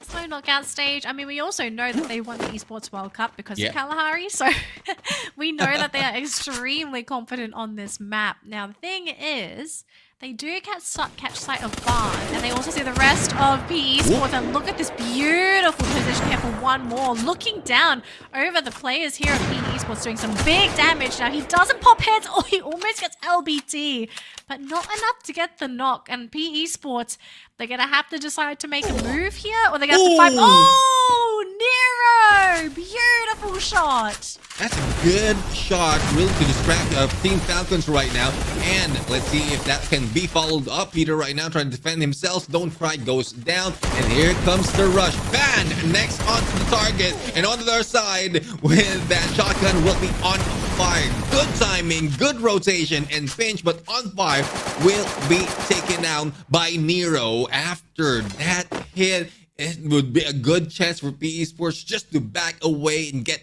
out of this play. Yeah, Nero needs to get out of here. He's using his grappling hook to just really push himself away. And it looks like he should be able to successfully escape, but oh, that was a bit of a scary situation for Falcons. And I think they kind of annoyed it after that too. They're just like, all right, we're not going to let you get away, especially after playing super dirty. And I think they're still within range to chase him. Oh, there's a vehicle there as well if they want to use it. But no, the grappling hooks are going to be enough. Nero has to get away. Oh, he's got a vehicle. He's out. Oh, he's found LBT. Oh, that's not a vehicle. He's still running, but he's going to reveal LBT. Yeah, I mean, they are still here. Is he exposing himself? Okay, he's back into the vehicle. Is he exposing himself on purpose to be like, okay, LBT, you need to run away. I'm going to act as bait. Oh, if he goes down, this will hurt. Oh, he gets out. Game of cat and dog on fire. Just couldn't finish him off, but LBT. Oh, no. Yeah, let's see if LBT will be spotted by On Fire. I don't think there is any hint, or probably a hint, but not really any presence being shown by LBT at that point. But we are looking at AG and Hawaii Sports, and we talk about how Hawaii Sports is one of the team that has a double booyah or 2 booyahs in this map of Kalahari. So they are doing well compared to AG. So this is the reason why AG is backing away. They are not that aggressive. They want to get a little bit of distance, give Dew that opportunity to, I would say, bait them in and then hit them out. And there you go. That's what I'm talking about. Dew is the guy who can do it. Dew is doing it. He doesn't finish off. Oh no, they do get to finish off under Yanbin. Beautiful play. Okay, that's fantastic because now Hawaii Esports is in a really awkward spot now. They did buy their player back, but that means Yanbin, he's going to be coming in completely empty-handed. So he's not going to be able to provide them that same level of support that he did before. So what's the play here for Hawaii? Are they still going to go for it? And looking with how Shin is moving, he is dead set on finishing the job. Yeah, I mean, probably not finishing, but just gather more information because this is the norm. The one of the usual gameplay. I would say it's a tactic of AG is to pull enemies in, and then once out in the open, Do will just shoot them down. But Do right now out in the open. Shin is still in the chase. A rebel rush, and Do managed to hide away with a backup of Caramel. This might be a 1v2 that Shin doesn't want to be in. Whoa, a couple of grenades coming in, but luckily for Shin, he's got the shielding down to 30 health. He is going to slowly heal back. So we do have 2 players here for AG, Caramel and Do. Going to try and fight into Hua to allow the rest of their team to essentially escape here. Shin has been taken out. Caramel and Do still like, hey, maybe they could potentially tag team into the rest of Hua Esports, and maybe they're going to start regretting. Yeah, I mean, right now, one thing that Hua Esports is not seeing is it's only 2 that they are battling on. So we are seeing a few more of AG Global already in the zone. And the moment they move out of the compounds or of cover, they will be gunned down. So Caramel as well as Do is just the distraction. So to give an opening for the rest of AG. But Poppy also managed to go in on the high ground and going in on 1v1. But Caramel hits him out, Drogon in hand, and on the other side, Sypha takes down Poppy. Really great bait there coming in from AG. So Hua, who was supposed to be the aggressors, are now the ones on the run here because Death, he's been spotted by Stop, and Stop is going to stop at nothing to get this free elimination. So Hua Esports, they were one of the favorites to potentially take this game, but they definitely don't look like favorites anymore. Yeah, I mean, don't fall for the trap of AG. I mean, it's more of a bait tactic that they're doing. And Do right now, despite of being outside of blue, it's a little bit early though in this map, but they want to secure this elimination of the entire team. They don't want to deal with all the chaos that we've seen for the first few maps. They want to take out one team at a time until they are only a few remaining. But Death might be meeting Death at this point with a pitch that's being put in by Stop, and there you have it. Death goes down, but is that the end for Hua Esports? No, thankfully for the team, it's not the end. They did bring AG for a bit of a wild goose chase. So hopefully the rest of the team is stabilizing somewhere else. And if anything, I'm hoping there's just more than one player left for the team. Now, speaking of the rest of our competitors, PE Sports are right next to Star, and Todak is just around the corner as well. So pretty occupied high ground here on Kalahari. On the low ground, Vamos has been possibly spotted out by Todak as well, thanks to the high ground vision. So I guess the question here is, what's the decision making for these teams? Like, are we going to be seeing some passive play? Because it seems to me everyone's kind of staying put.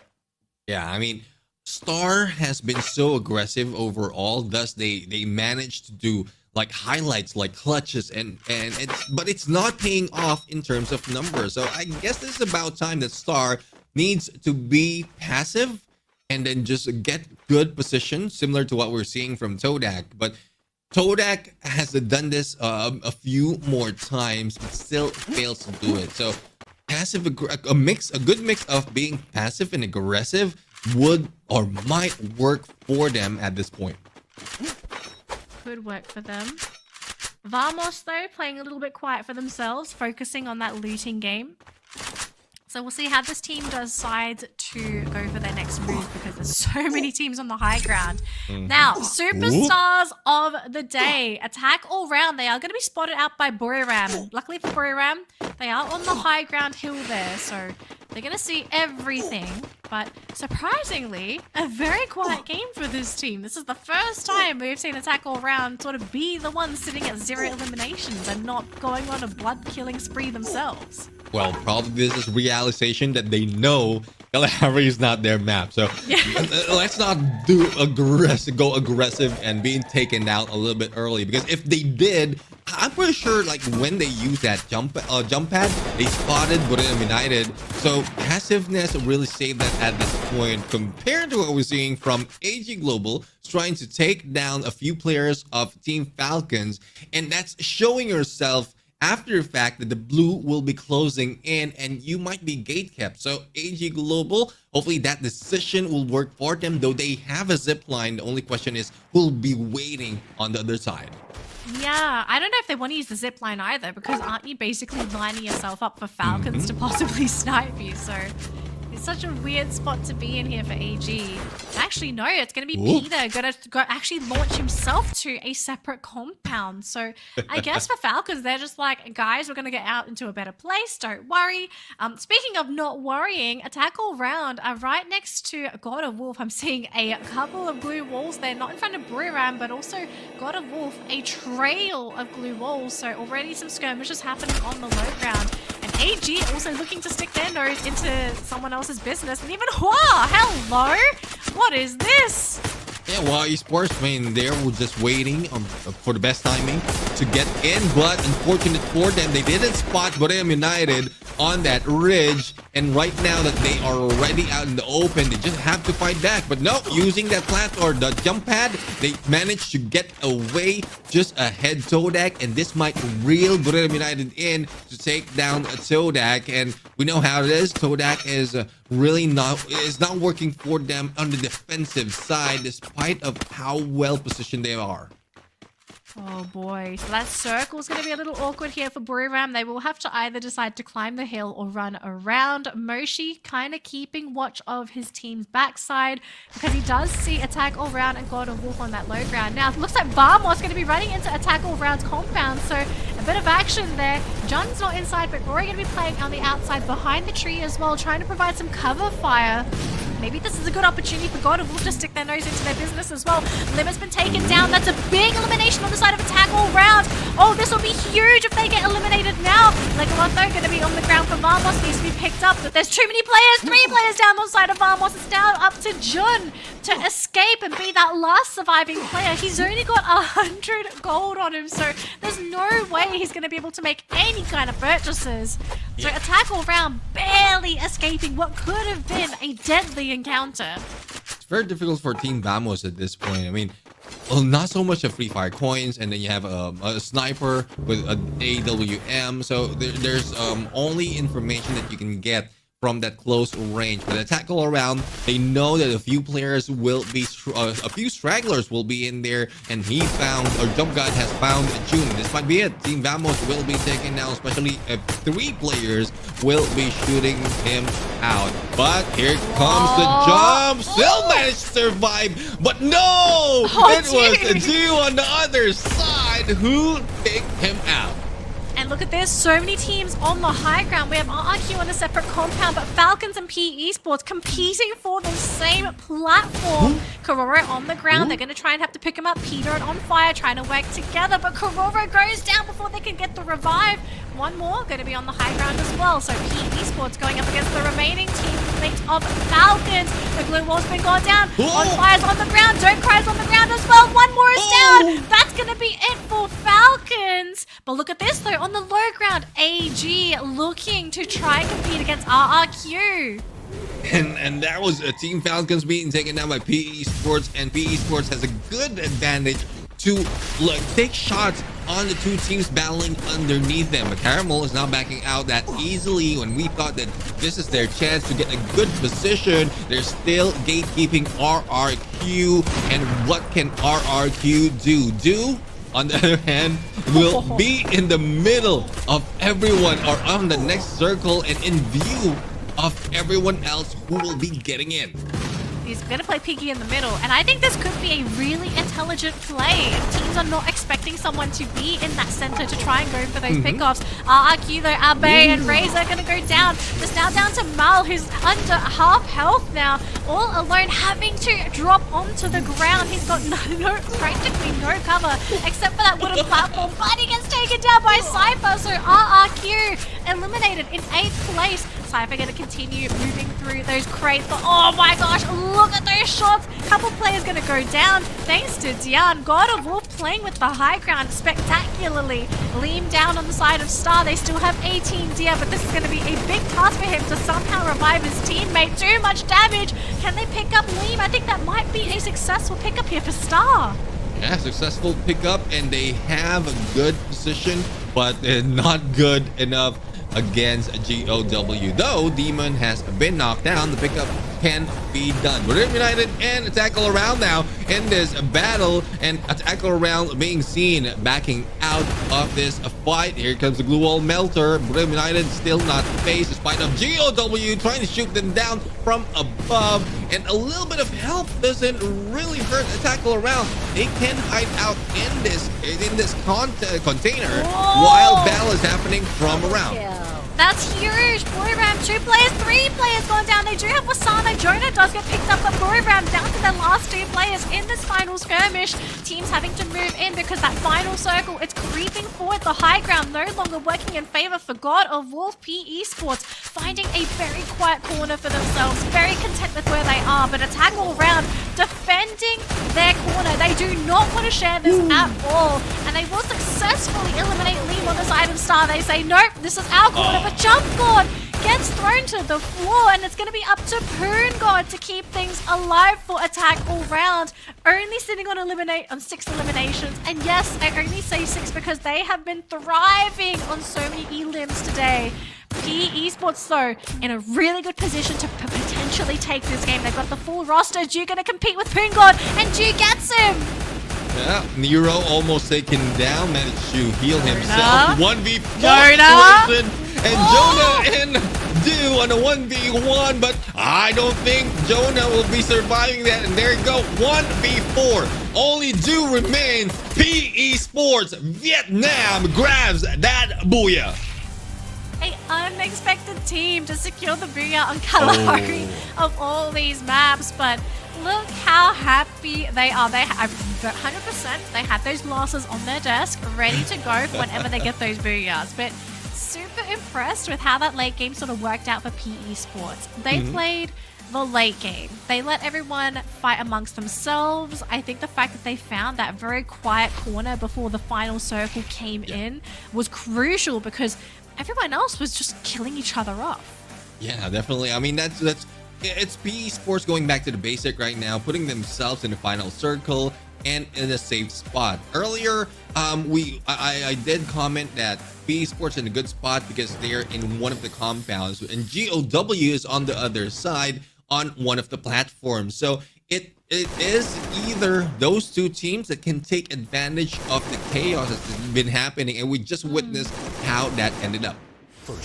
Yeah, sometimes it just let the competition get rid of each other, okay? You just come in, you clean up, you play janitor, everyone's happy. You get the booyah, you get the points. Okay, sure, maybe sometimes you don't get all the eliminations, but I think in the case of PE Sports, they just got to be feeling good that they actually had a reasonably good game, because we've seen PE Sports really struggle throughout the course of the tournament. Like, they've struggled to find their foothold, to really find their place at the top of the leaderboard.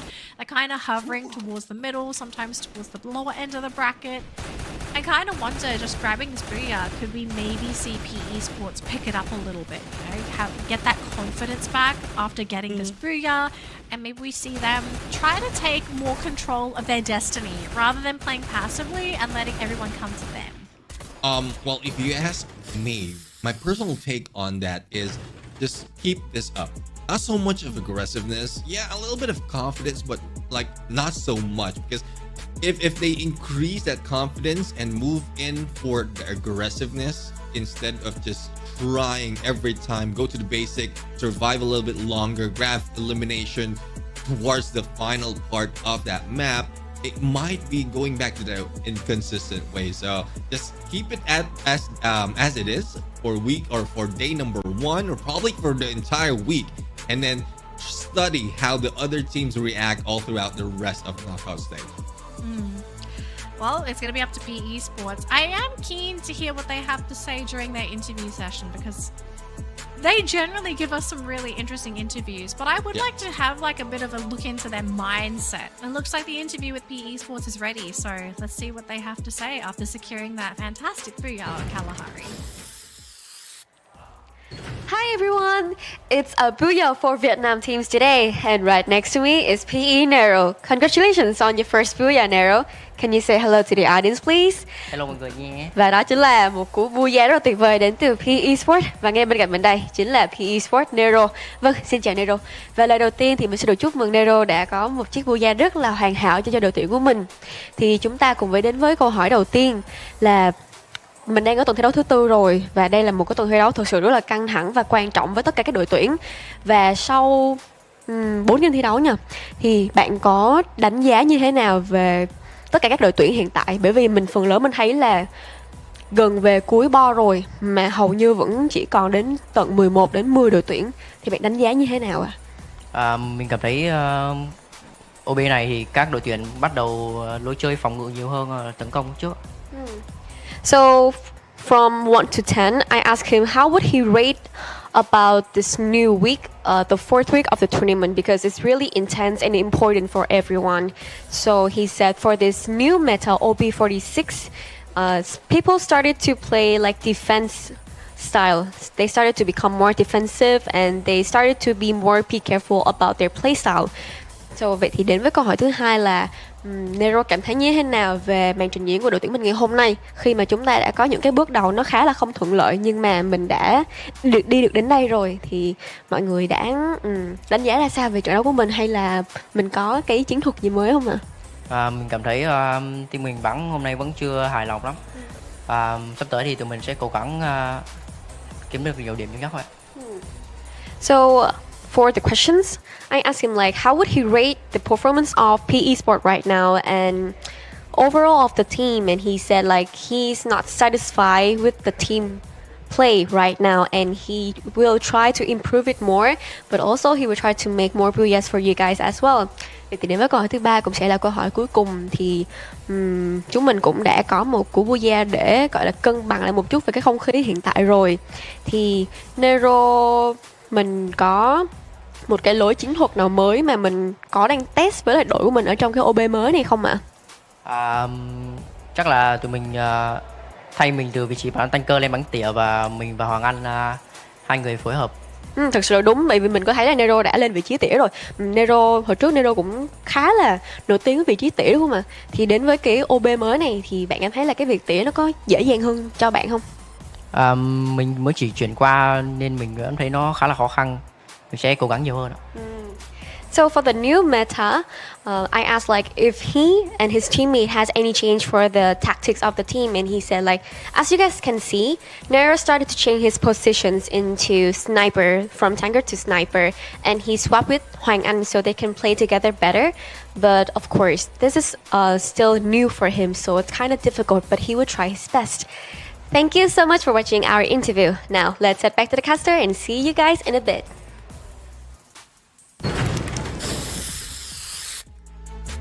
All right, there you have it. I love how Nero mentioned that they're making adjustment not only with in accordance to the update, but also like how to work it out with the snipers, especially in Kalahari.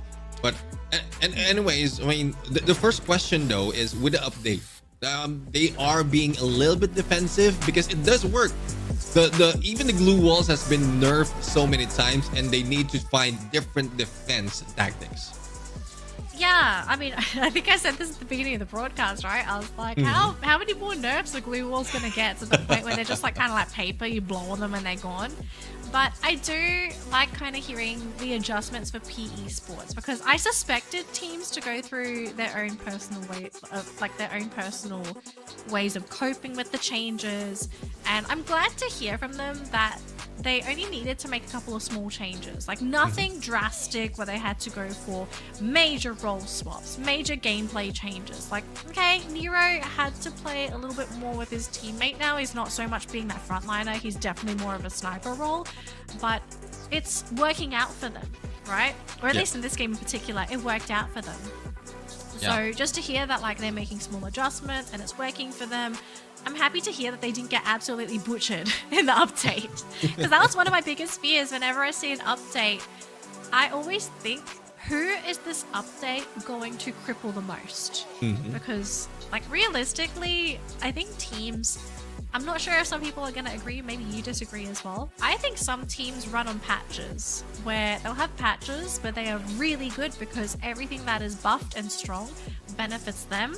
But then there are going to be patches where you just get completely nerfed. Everything that you have based your entire strategy around gets nerfed to the ground, and it forces you to have to start from ground zero again to figure out what's my new strategy now that my old strategy just doesn't work anymore. Yeah, and that's the reason as well why we keep mentioning us casters, and I guess even in the interview, adjustments are like the most said words that is needed for players, because if nerfs are like comes in against you, then you need to make adjustment on the fly. And like even for the characters, earlier we were shown the characters, but before that, let's head over to game standings yet. And this is PE Sports, equally balanced between elimination and placement. This is a good run for them to, I would say, cover for their loss on that Bermuda map, because map number 1, they were at 0 points. Look, I think at this point you take anything. Okay, you take anything that you can get, and if this compensates for their horrible round, so be it. You know, you've got to take whatever you can to recover from those really bad games. Overall standings, no major changes. I say no major changes because there aren't any drastic changes from these teams. AG, they are only a little over attack all round, but I actually suspect at the end of today, attack all round, I actually think are going to end in 3rd place. I do think AG will not be able to maintain 3rd just because of the consistency in performance. Yeah.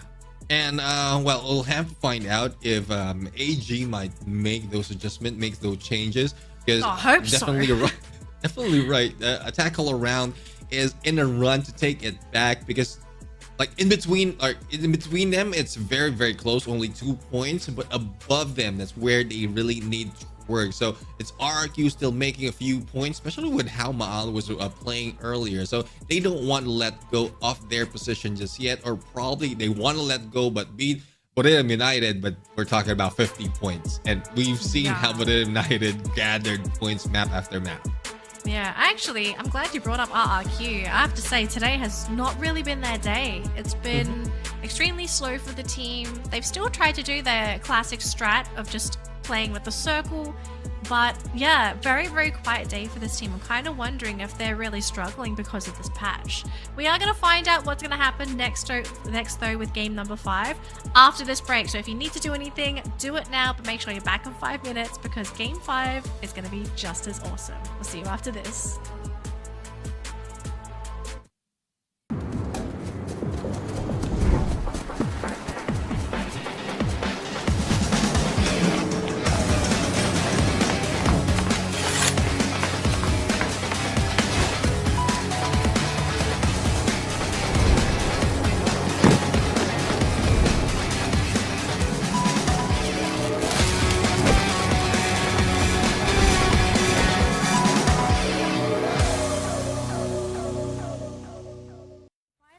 Teams from 4 regions.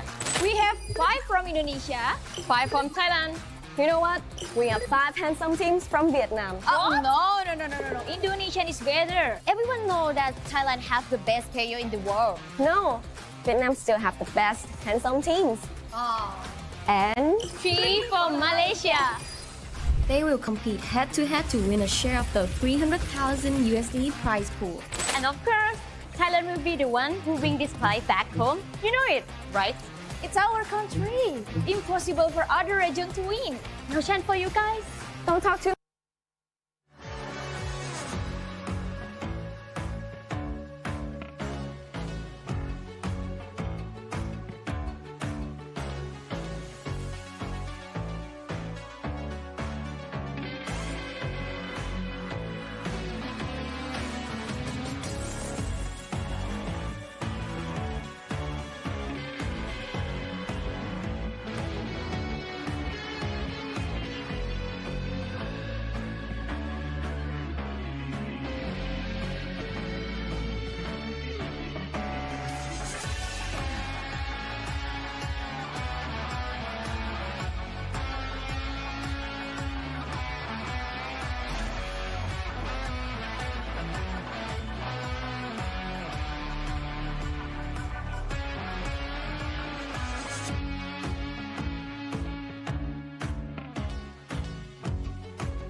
Get ready, Free Fire fans! The biggest event of Free Fire is back.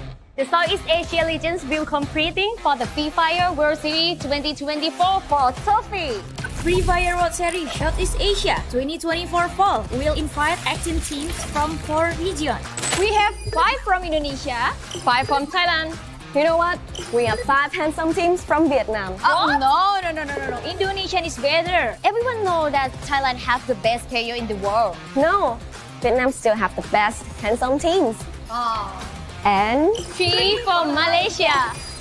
They will compete head-to-head to win a share of the 300,000 USD prize pool.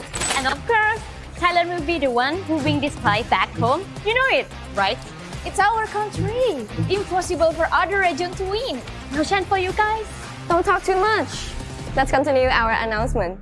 Let's go. The tournaments will have 3 stages: knockout, point rush, and grand finals. Starting on 16 August 2024, 18 teams will be divided into 3 groups of 6 weeks.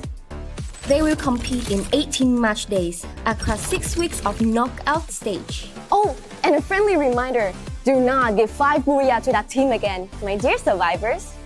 Teams from 4 regions will be sorted into 3 pools to groups A, B, and C. Each match day will feature 2 groups playing 6 matches in the following map order.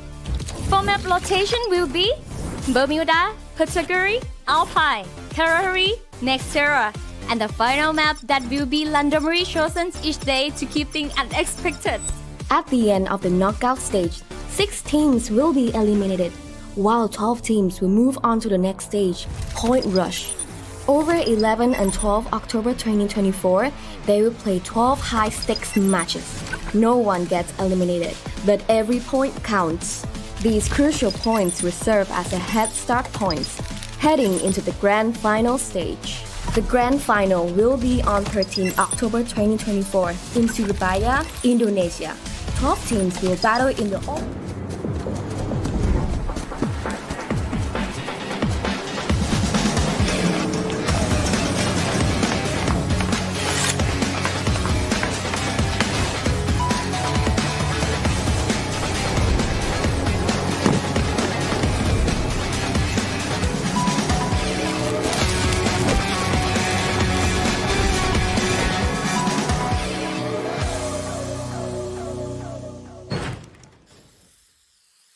Ladies and gentlemen, welcome back to the show and this Free Fire World Series Southeast Asia Fall 2024. And we are off to our last 2 matches. We're going to find out right now if Attack All Around can maintain their reign for today. And back in the caster says, I'm Netchin the Gentleman Garcia. Together with me is the one and only Dan Lee. And what do you think will be the fate of Attack All Around and the rest of the teams for the rest or for next 2 maps? So obviously, I think the expectation for Attack All Round is to really kick it up a notch for these last 2 games because they had a fantastic start, right? Yeah. First 3 games right out the gate looking really strong. Kalahari, not really their map, and to be fair, it's a very specialized map. So unless your team is specifically trained to really specialize in Kalahari, I don't fault them for really sort of falling down here, but I do expect them to kind of pick it up a notch if they want to continue with this momentum and really hoard those points today because they're looking so good. They're looking crisp, they're looking clean. And I feel like just they gotta capitalize on this first day because today for a lot of teams, it's a lot of re-experimentation, a lot of just readjusting to the competition, getting used to everything. And again, for Attack All Round, they kind of want to stay ahead of AG, which if they're going to do that, they need to make sure that they are at a point advantage, which they are so far, but they want a bigger point advantage. Yeah, I mean, it's not just the daily standings that they're going against, but also the overall that we've seen before the break. So yeah, definitely, I mean, Attack All Around really needs to put a lot more. But to be fair, in Kalahari, Attack All Around did quite well compared to the other Kalahari that they played. So they're still in a good run. But when we look at the top 3 teams for this map, though, Twisted Mind and WAG will not be playing. We have RRQ right here. And for Nextera, I would say this is something that is Buriram's United not really proficiency, but they're second to RRQ when it comes to Group A and B. And guess who's number 3 out of this group? It's Attack all around. So they're still on the run, but they're still being followed and chased by AJ. Yeah, so basically the goal is to kind of not falter for these next 2 games, right? It's still 2 games. You're not out of the hot seat yet. You've got to survive for 2 more games. And some of the players, you can kind of see like the tiredness is starting to kick in because it is getting a little bit late here for those that are living within the Singapore, Malaysia region. It is almost 10 o'clock. It's like 9:46 right now. Yeah. There is going to be an hour difference between Indonesia and Vietnam and Thailand. So we're all running at, it's getting a little bit late. So hopefully for these teams, they kind of have that last spurt of energy to survive, which is where if you have energy drinks, start chugging them now. If you got some coffee, start putting that into your body because you need it for these last 2 games. Don't play tired. Yeah, don't play tired, don't play sleepy. All you have to, you really need that focus. And despite me being in a different country, the time zone is still the same. So well, we're in the same time zone, so we're fine. Okay? Right. So and hopefully we are going to see exciting gameplay for the next 2 maps, because like pretty much this is, they don't have to pull out everything out of their playbook after like a few weeks of homework, but at least give a little bit more so that they will not be pushed down from where they are right now on the overall. Yeah, and if you want to experiment, I think today's probably the day to just try some crazy stuff, because there are some teams that are in very precarious positions overall, and that they are running out of time to experiment. They're running out of time to find solutions, especially towards the bottom of the bracket. Some of these teams, they kind of need those solutions now. So if you want to grab those points and you want to try something crazy or something silly, now's probably your last game, because this last map after this, it's random. No one knows what it's going to be, so you better be sitting there praying on your knees that you get a map that you're comfortable with, because for all you know, it's Kalahari, and only a handful of teams enjoy playing Kalahari. Yeah, I mean, definitely not a tackle around. Oh, but look at that, though. Hot drop. Oh, Neptune. God of Wolf and RRQ. Pretty big one here. Yeah, I mean, RRQ right now is in the battle, being rushed by God of Wolf. I've seen how well God of Wolf can go in for early engagement, and this might leave RRQ off guard. But no, Isa will be taken down as well. But before going down, managed to go for a knock. But no, only Demon remained in this battle, and RRQ might still survive this fight, but Dutz will be taken down. Now Demon needs to go away. He needs to run. He needs to leave. He needs to find some new real estate. My only problem here is that I'm scared he's going to be shot in the back by Mal or Razor. And in particular, Mal, because we know how razor sharp this guy can be with his aim. So I don't think Mal knows where Demon is. Or, okay, I think they know.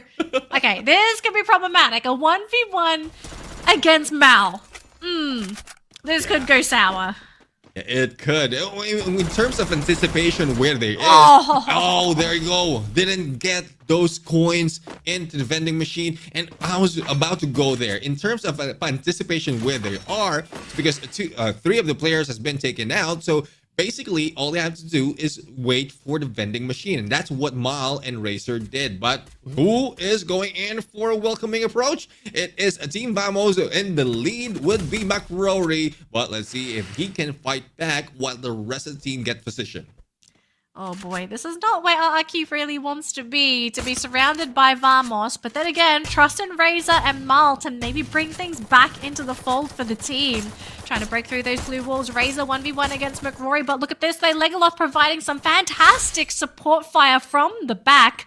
And now it's just going to be a poor, lonely, and very sad Mal all on his own up against an entire roster of Vamos. But it looks like he's found a vehicle and he might be able to get away.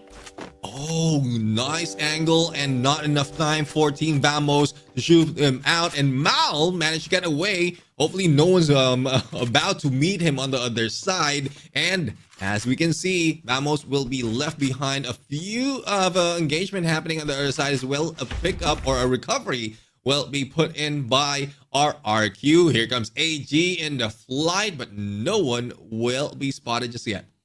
Oh boy, Mal has actually ran right into Falcons. Dutz is right next to PE Sports. AG is there as well.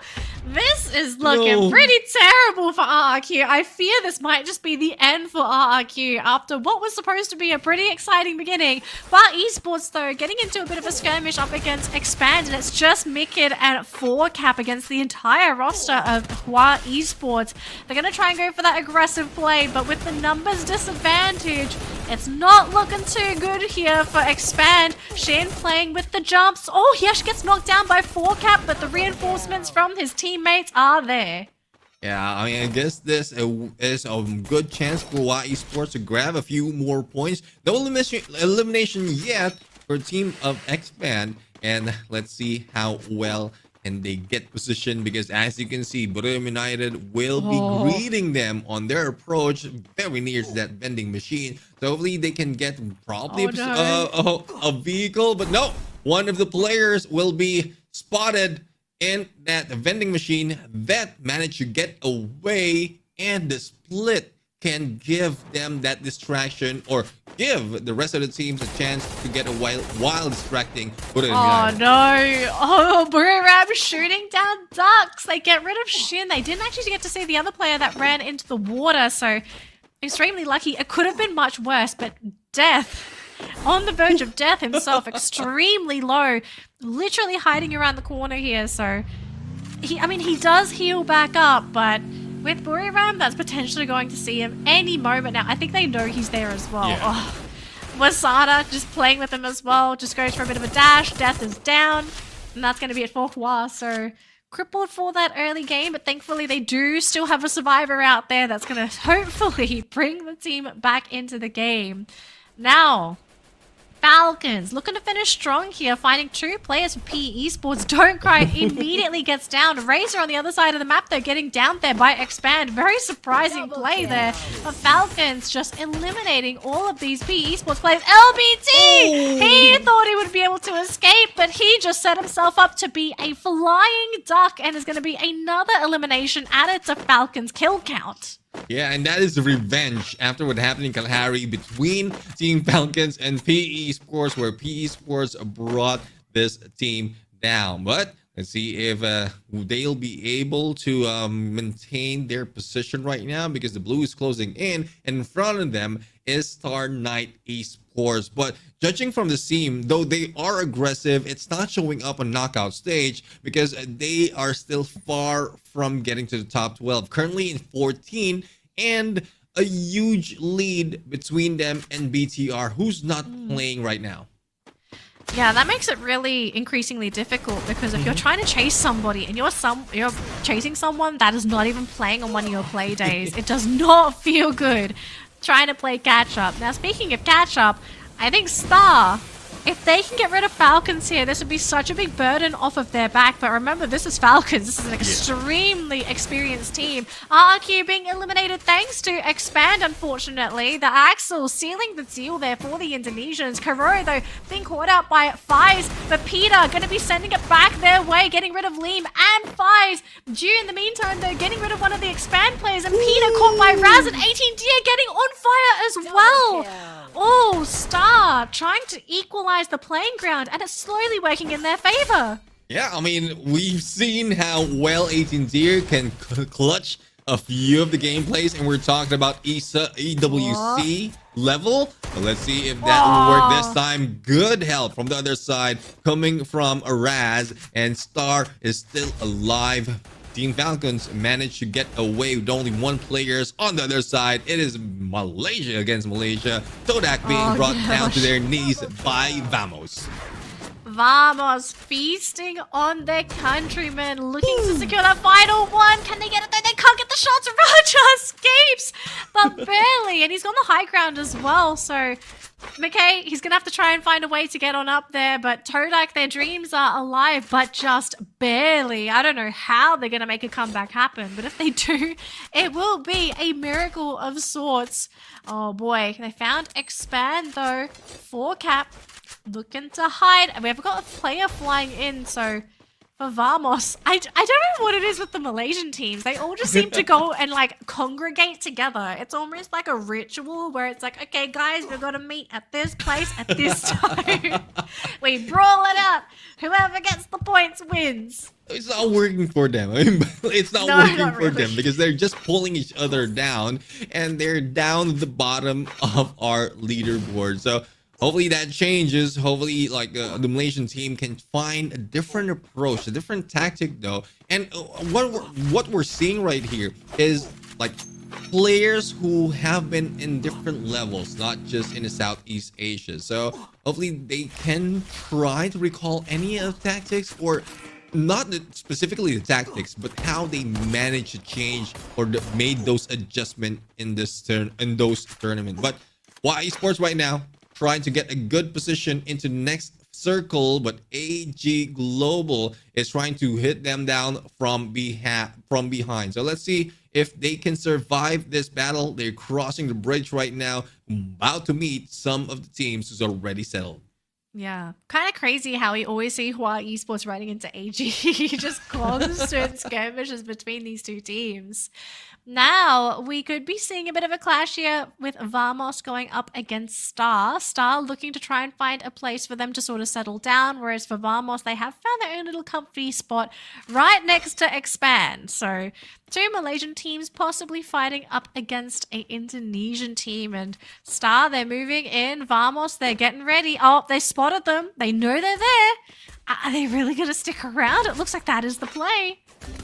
Let's see on how well they can hold up, but because right now will be brought in and no help will be coming in. So that's the only time that they back away, but they back away, get dead into the sights of YE Sports. So Team Vamos has nowhere to go, nowhere to run, but hide. So they are just waiting for their fate right now. Hopefully distraction would help them survive.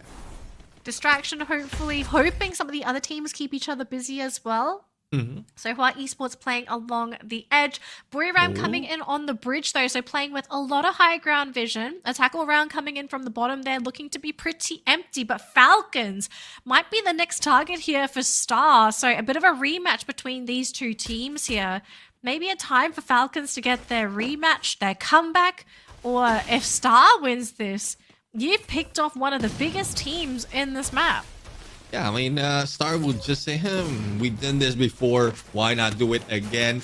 But again, this is a little bit late in the game, so a lot more of preparation has been done by Team Falcons this time, despite of them coming back from the revive flight. But we were seeing a little bit of hesitation because they might be expecting a lot more of pressure, but only seeing a few players from Star right now. So that question, that curiosity might lead them to back away from that battle. Buriram just shooting a couple of pot shots there onto Hawaii Esports, who unfortunately are stuck behind this very tiny crate. This is the only natural cover this team has. I don't know how they're going to get into that circle. It's going to be the naked mile for them, essentially, just using their glue walls to try and make that run for it. So if they survive, it'll be a miracle for them. In the meantime, though, attack all round. They have found a nice compound for themselves as well. Potentially could be eliminating the last players there for Expand, but it looks like the final circle has been decided, and it's going to be where Vamos is. So for Buriram, they're going to have to try and make a move, and Expand does get taken out, unfortunately. So that's going to be the end for the Malaysians there. And AG not going to be too happy with this because Buriram are right on top of them, pelting them with bullets. Oh, but Moshi has been knocked down, and they will be lost in time. 14 seconds remaining before the next phase of a circle, or this phase of a circle, starts closing in, and they're still outside of blue. Who's waiting for them? AG, that they tried to take down, but it was not successful. But attack all around. This is what we were talking about before this game. They are just chasing for that number 4 spot. Let's see who's going to win. Stop has been knocked down, and AG might be in trouble. AG might be in trouble. They got to try and defend their position, and they do have quite a number of utility tools up their sleeve. So Caramel just trying to keep them at bay, but these glue walls, there's only so much time you can buy with these, and every time they use it, they're running out of those macro items as well. Caramel going to be the first person to go down. Attack all round, not a player has been lost as of yet, and AG dropping one by one. This is the last player alive, and that's going to be it. Ju goes down, and the hopes and dreams of AG go down with him. Yeah, 4 eliminations for a tackle around. Well, we'll have to see if that is enough or for them to get ahead of AG. But who's in front of them? That will be Brim United, so they need to be cautious. 6 teams remaining in this phase of the circle, and the battle is happening right now. Team Falcons receiving a lot of damage, a lot of pressure from Team Vamos, causing Vamos to go and rush in. McCrory right now, no grenade on him. He will be knocked out, but On Fire is the only one from Team Falcons that can bring a lot of pressure on this fight. Carraro, no pickup will be done, and this might be it. Team Falcon eliminated by Vamos. Legolas with 6.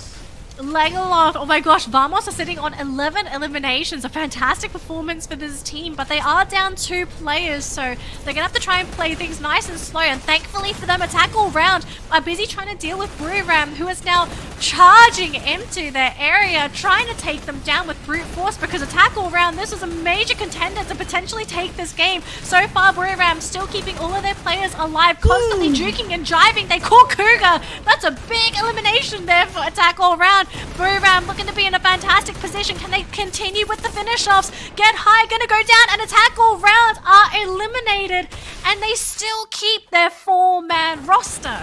Yeah, Get High will be picked up, and they're in the distance from what's happening right now between Vamos and Star. But June stepping in onto the side in between these, and this might be it for Team Vamos unless June heals up and the battle will be taken by Buriram and Star. But no, there you have it. Final 2 teams. Star Knight Esports in the rush, going for the flank against Buriram United Esports. 1-3 split. Moshi throws in a few utilities that can give them that advantage, and Wasana pulls them in for a trap. 18 Deer, the aggressiveness. No one's going down.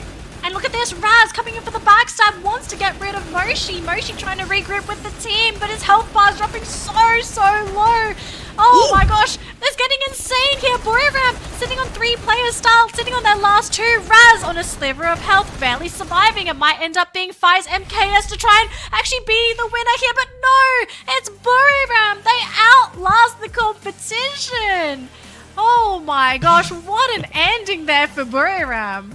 Well, Buriram United expected to be good in this map, not because of placement, but because of elimination. But this time, this is the first booyah that Buriram United has taken all throughout the knockout stage for the season on this Nextera map. The question is, will they be able to do it again on the next days or next time that they jump in on Nextera? Well, I think we should be asking, can they get another booyah on our last map? Because we still have 1 more game to go, ladies and gentlemen. And it's the random map.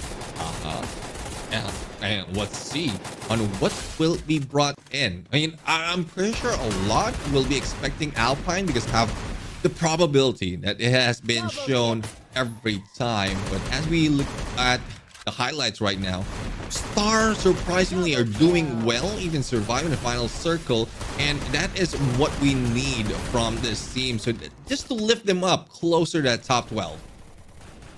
Lift them up closer to top 12, build up that motivation. I just think this is a team that has a lot of untapped potential.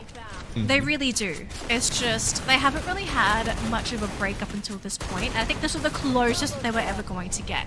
If they got the booyah, that would have been a massive boost to their motivation. Not just motivation, but I guess like also just to their ego, to feel comfortable and be like, hey, we beat Buriram in that final circle, you know? Like that's a pretty dang big statement. But for, if anything, for Star Knights, I think they're doing fantastic today, regardless, because it's a new patch, it's a new day, and everyone's just kind of adapting to it. And things are going to be a little bit different for day number 2. But it looks like we are ready for our interview with Buriram. So let's see what Buriram have to say after securing their second booyah of the day. It looks like it's been a good day for Thai team today because we already have two teams that have double booyah, and this is Jonah from บุรีรัมย์ยูไนเต็ดครับ Yay! How is going today for you guys? วันนี้เป็นไงบ้างคะ ก็ดีครับ แต่ว่าเล่นยากนิดหน่อยเพราะว่ามันเป็นแพทใหม่ด้วย Oh.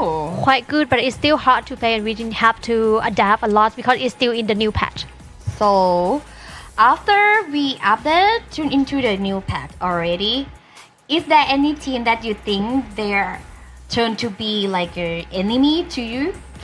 หลังจากที่แบบว่าแพทอัพมาแล้วตอนนี้มีทีมไหนไหมคะที่เรารู้สึกว่าทีมนั้นอะเริ่มกลายเป็นศัตรูที่แบบว่าน่าจับตามอง ก็น่ากลัวทุกทีมครับเพราะว่าถ้าทีมนั้นอะได้ M79 ก็เหมือนแบบโอกาสพลิกไปประมาณ 40-50% แล้วเพราะว่าเหมือนเป็นแพท M79 ด้วย I think all the team are getting good if that team get the M79 because this patch is quite support the M79. Okay, so any tip for your fans about this patch?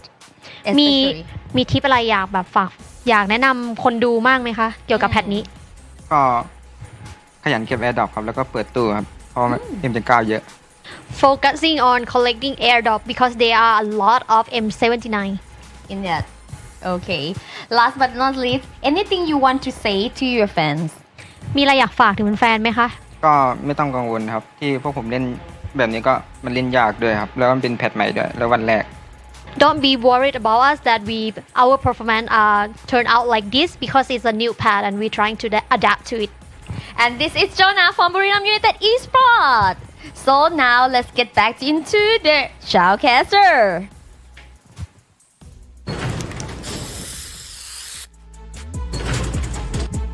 And there you have it. I mean, hearing from Jonah, even they are adjusting to the new patch. It's like I'm thinking they're adjusting but not really making a lot of changes.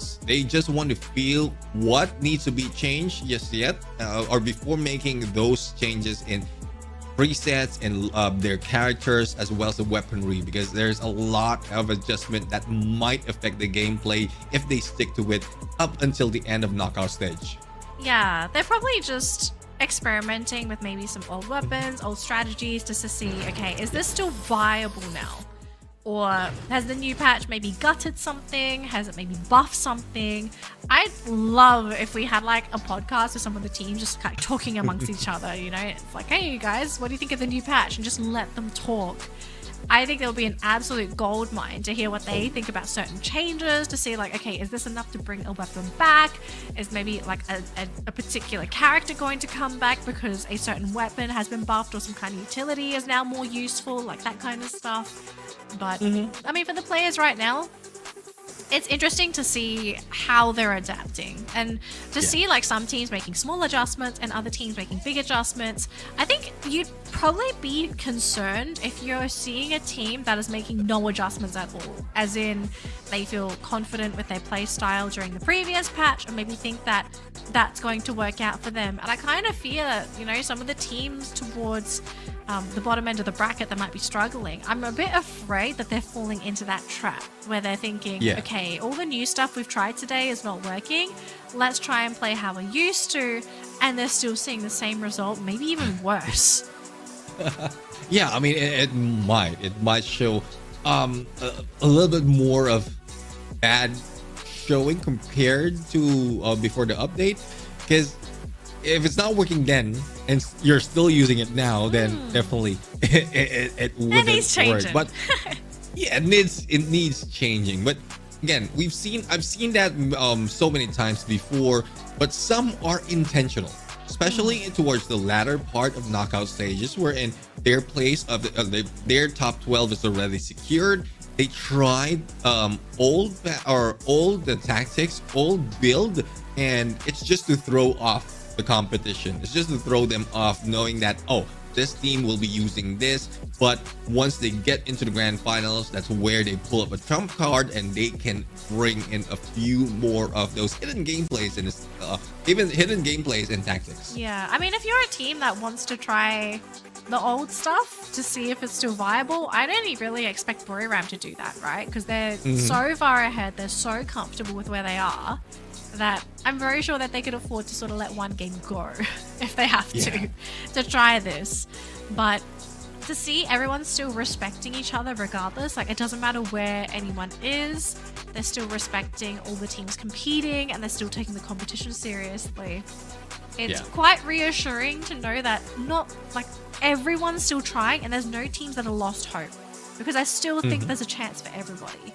But very quickly, though, game standings, Buriram securing not only the Booyah, but also first place in the round after securing 25 points total, thanks to the 13 eliminations and 12 placement points, scooting them back up onto that leaderboard. There's just don't see anyone being able to catch up with them because RRQ having a very quiet day.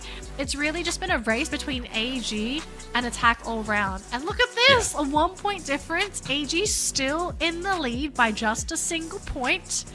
Things could change on this final map. And my question for you, Neptune, is what map do you think it is? Well, if you ask me, I'll say Nextera. But oh, okay, sure. Like, if it's the chase, I mean, why is it only one map or 1 point between them? Is because the moment that Attack All Around was almost taking the lead, they were brought down by Buriram United. So hopefully that's not the case. Though that's not the case on this last map, because Attack All Around really needs it. They're still on the lead, but let's head over to the map selector and check out which map Lady Luck has for us. All right, map selector is here, and it's going to be. Oh gosh, it is next year. Okay, I was very afraid that it was going to be Alpine because it got very slow very quickly, and I was like, it's very close, but it is Nextera. Okay, so we're gonna get a repeat of map number 5 back to back. So a couple teams gonna be super happy with this, a couple of other teams not so happy. Let's talk about the teams that are not happy about this. Who is dreading this map matchup?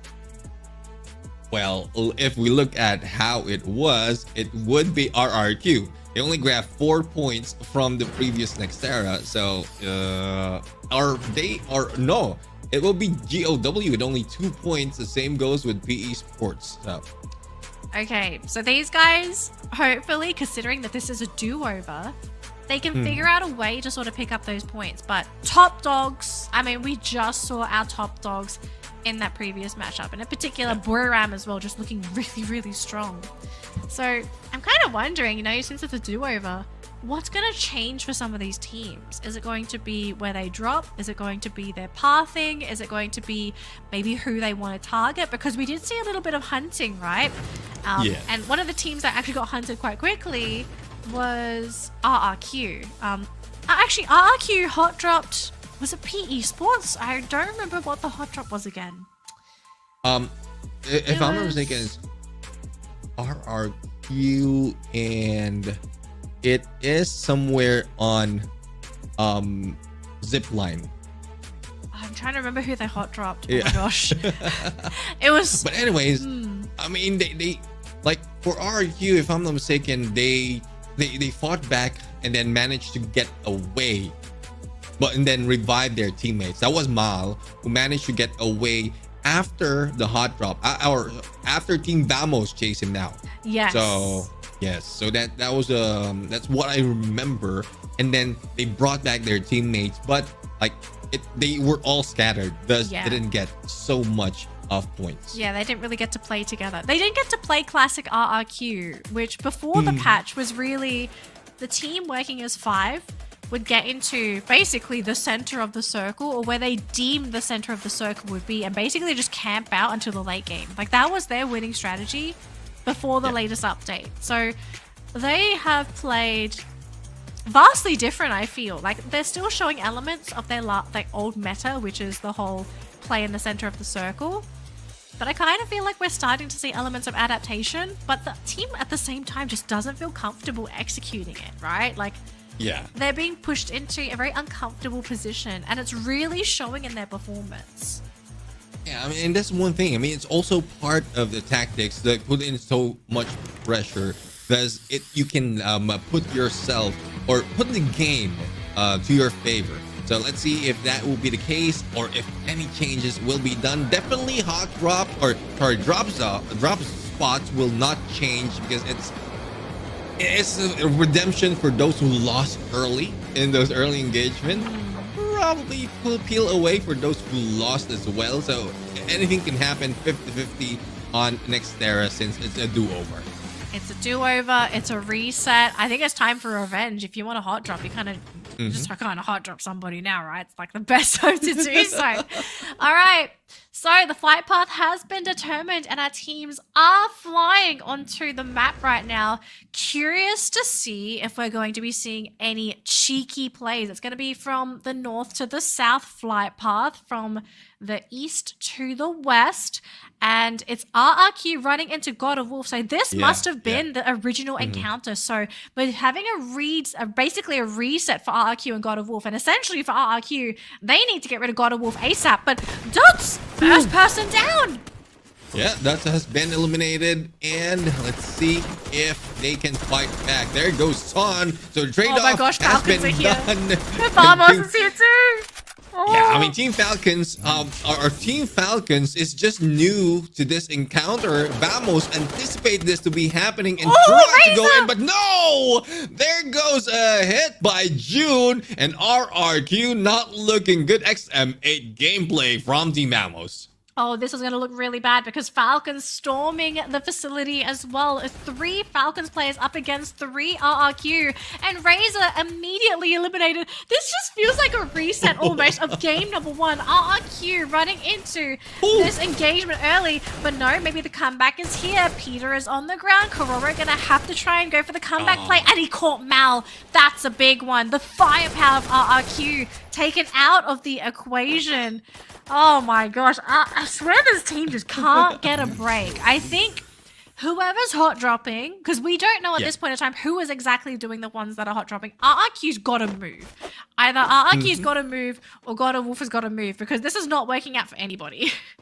And again, we're talking about ego, and like we've seen so many times that a lot of teams are a lot of hot drops happening, and no one is budging an inch. They are just trading who wins and who loses, and in those cases, they will be left out of the left out for each time they go in for those engagements. But it's no pressure for RQ because like they have a lot of points already. They are on top 12, secured overall. So I guess they can risk going back onto the hot drop after hot drop, but the other team is not. Oh, McRory has been found. So Vamos going to lose another player here as John might be the only player left alive for Vamos. Now, attack all round. They're going to be moving as a group, and for Ton, don't move. Do not breathe. Don't breathe. Don't even see. Because what's going to probably end up happening is Star's going to run into attack all round. Now, this is an interesting fight because this is Star picking a fight with attack all round. This could be huge. Yeah, and this is what I love about Star, especially with 18 Deer in the lead. But the thing is, this is where the risky gameplay of Star usually goes in, and then they rushes in, and then they falter because they are so aggressive and overconfident as well, because they know that they can clutch in most cases. Oh boy. Cougar watching the corner. Just a little bit of chip damage there onto Cougar, forcing him to move back. Nice. They're just going to find that one opening, and look at that. Maybe 18 Deer almost finding it. Did go for a bit of a dash around the corner, waiting for them to try and pop their heads through. Trying to go for Cougar, but he's behind the glue wall. 18 Deer, he manages to get the drop there, but oh, he's been caught by Cougar as well. That's not too good here. That's one of the main contenders for this team out of the picture for now. Star, they do manage to get the pick up there onto 18 Deer. On the other side of the map, though, pretty big engagement as well. Poon God on the ground here for Attack All Round. Cougar on the ground as well. Oh, this might just be it. Attack All Round might be out of the game. Jump gun right now being rushed in, and there you have it. First team eliminated. Attack all around. The chase. Huge. The chase for the day between AG and Attack all around is done. And AG will be pulling away. But going back onto the battle, Team Falcons right now going against Todak, and one of the players from Team Falcons has been knocked down. Only 2 remains for Todak. On fire! will bring Raja down, but victory brings wings back, and there's still hope for this team. There's hope for now, but Falcons so close to maybe sniffing at Fikri, so they might not be out of the woods yet here for Todak, but they will damn well try to get out of these woods because they are some scary, dangerous woods.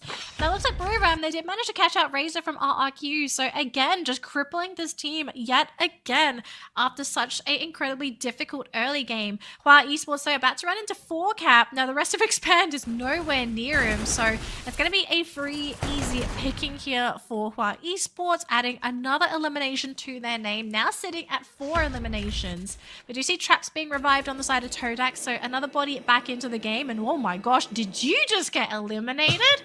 Oh my gosh. Yeah. And there you have it. I mean, AG needs to back away because they lost a means of information. That's usually the gameplay or the tactics that brings in for this team. Gathers all those information and then let the rest of the team go for the rush. PE Sports going so aggressive, and this is a good chance for them as well to catch up on the points, only gathering 2 points from the previous Nextera, 1 on placement and 1 on elimination. AG looks like they have found the Axle, so not just going to pick up those lovely gold coins, but also a elimination very soon. Although, the rest of AG coming in, so the Axle, his cover might be blown because his teammates are here to assist. Cypher coming in with the vehicle, and they're going to go for the two-man engage, and that's just going to be it. So the Axle is down, but thankfully for Expand, they still have players remaining. But I just saw Mikin run into Hua Esports, who I don't know what it is with Hua Esports. They are just so fascinated with AG that these two teams are kind of stuck to each other by the hip. Yeah, let's see if they can pull away. And there goes Takedown onto Death. Death will be revived in a bit. The PE Sports will be spotted as well by Shin. Now, 4-cap is still alive and kicking, still gathering coins probably to revive some of his teammates, and Team Expand is already inside the next phase of the circle. And there you have it. Duts from RRQs also revive as well as Death. So good visual that can be brought in by Death despite of being a sacrifice. At least they have information as to how many of Expand is in here. Oh boy, Hua Esports looking to challenge Expand. Now keep in mind PE Sports is in the vicinity as well, so they're going to hear all of this. And especially with how things have been for PE Sports, they don't mind coming towards the sound of gunfire. And I am starting to see some of these players move in. So Hua Esports, I hope they have a plan B to deal with PE Sports, because that's going to be their next competitor. Yeah, it's a 3v4 situation from what we're looking at it.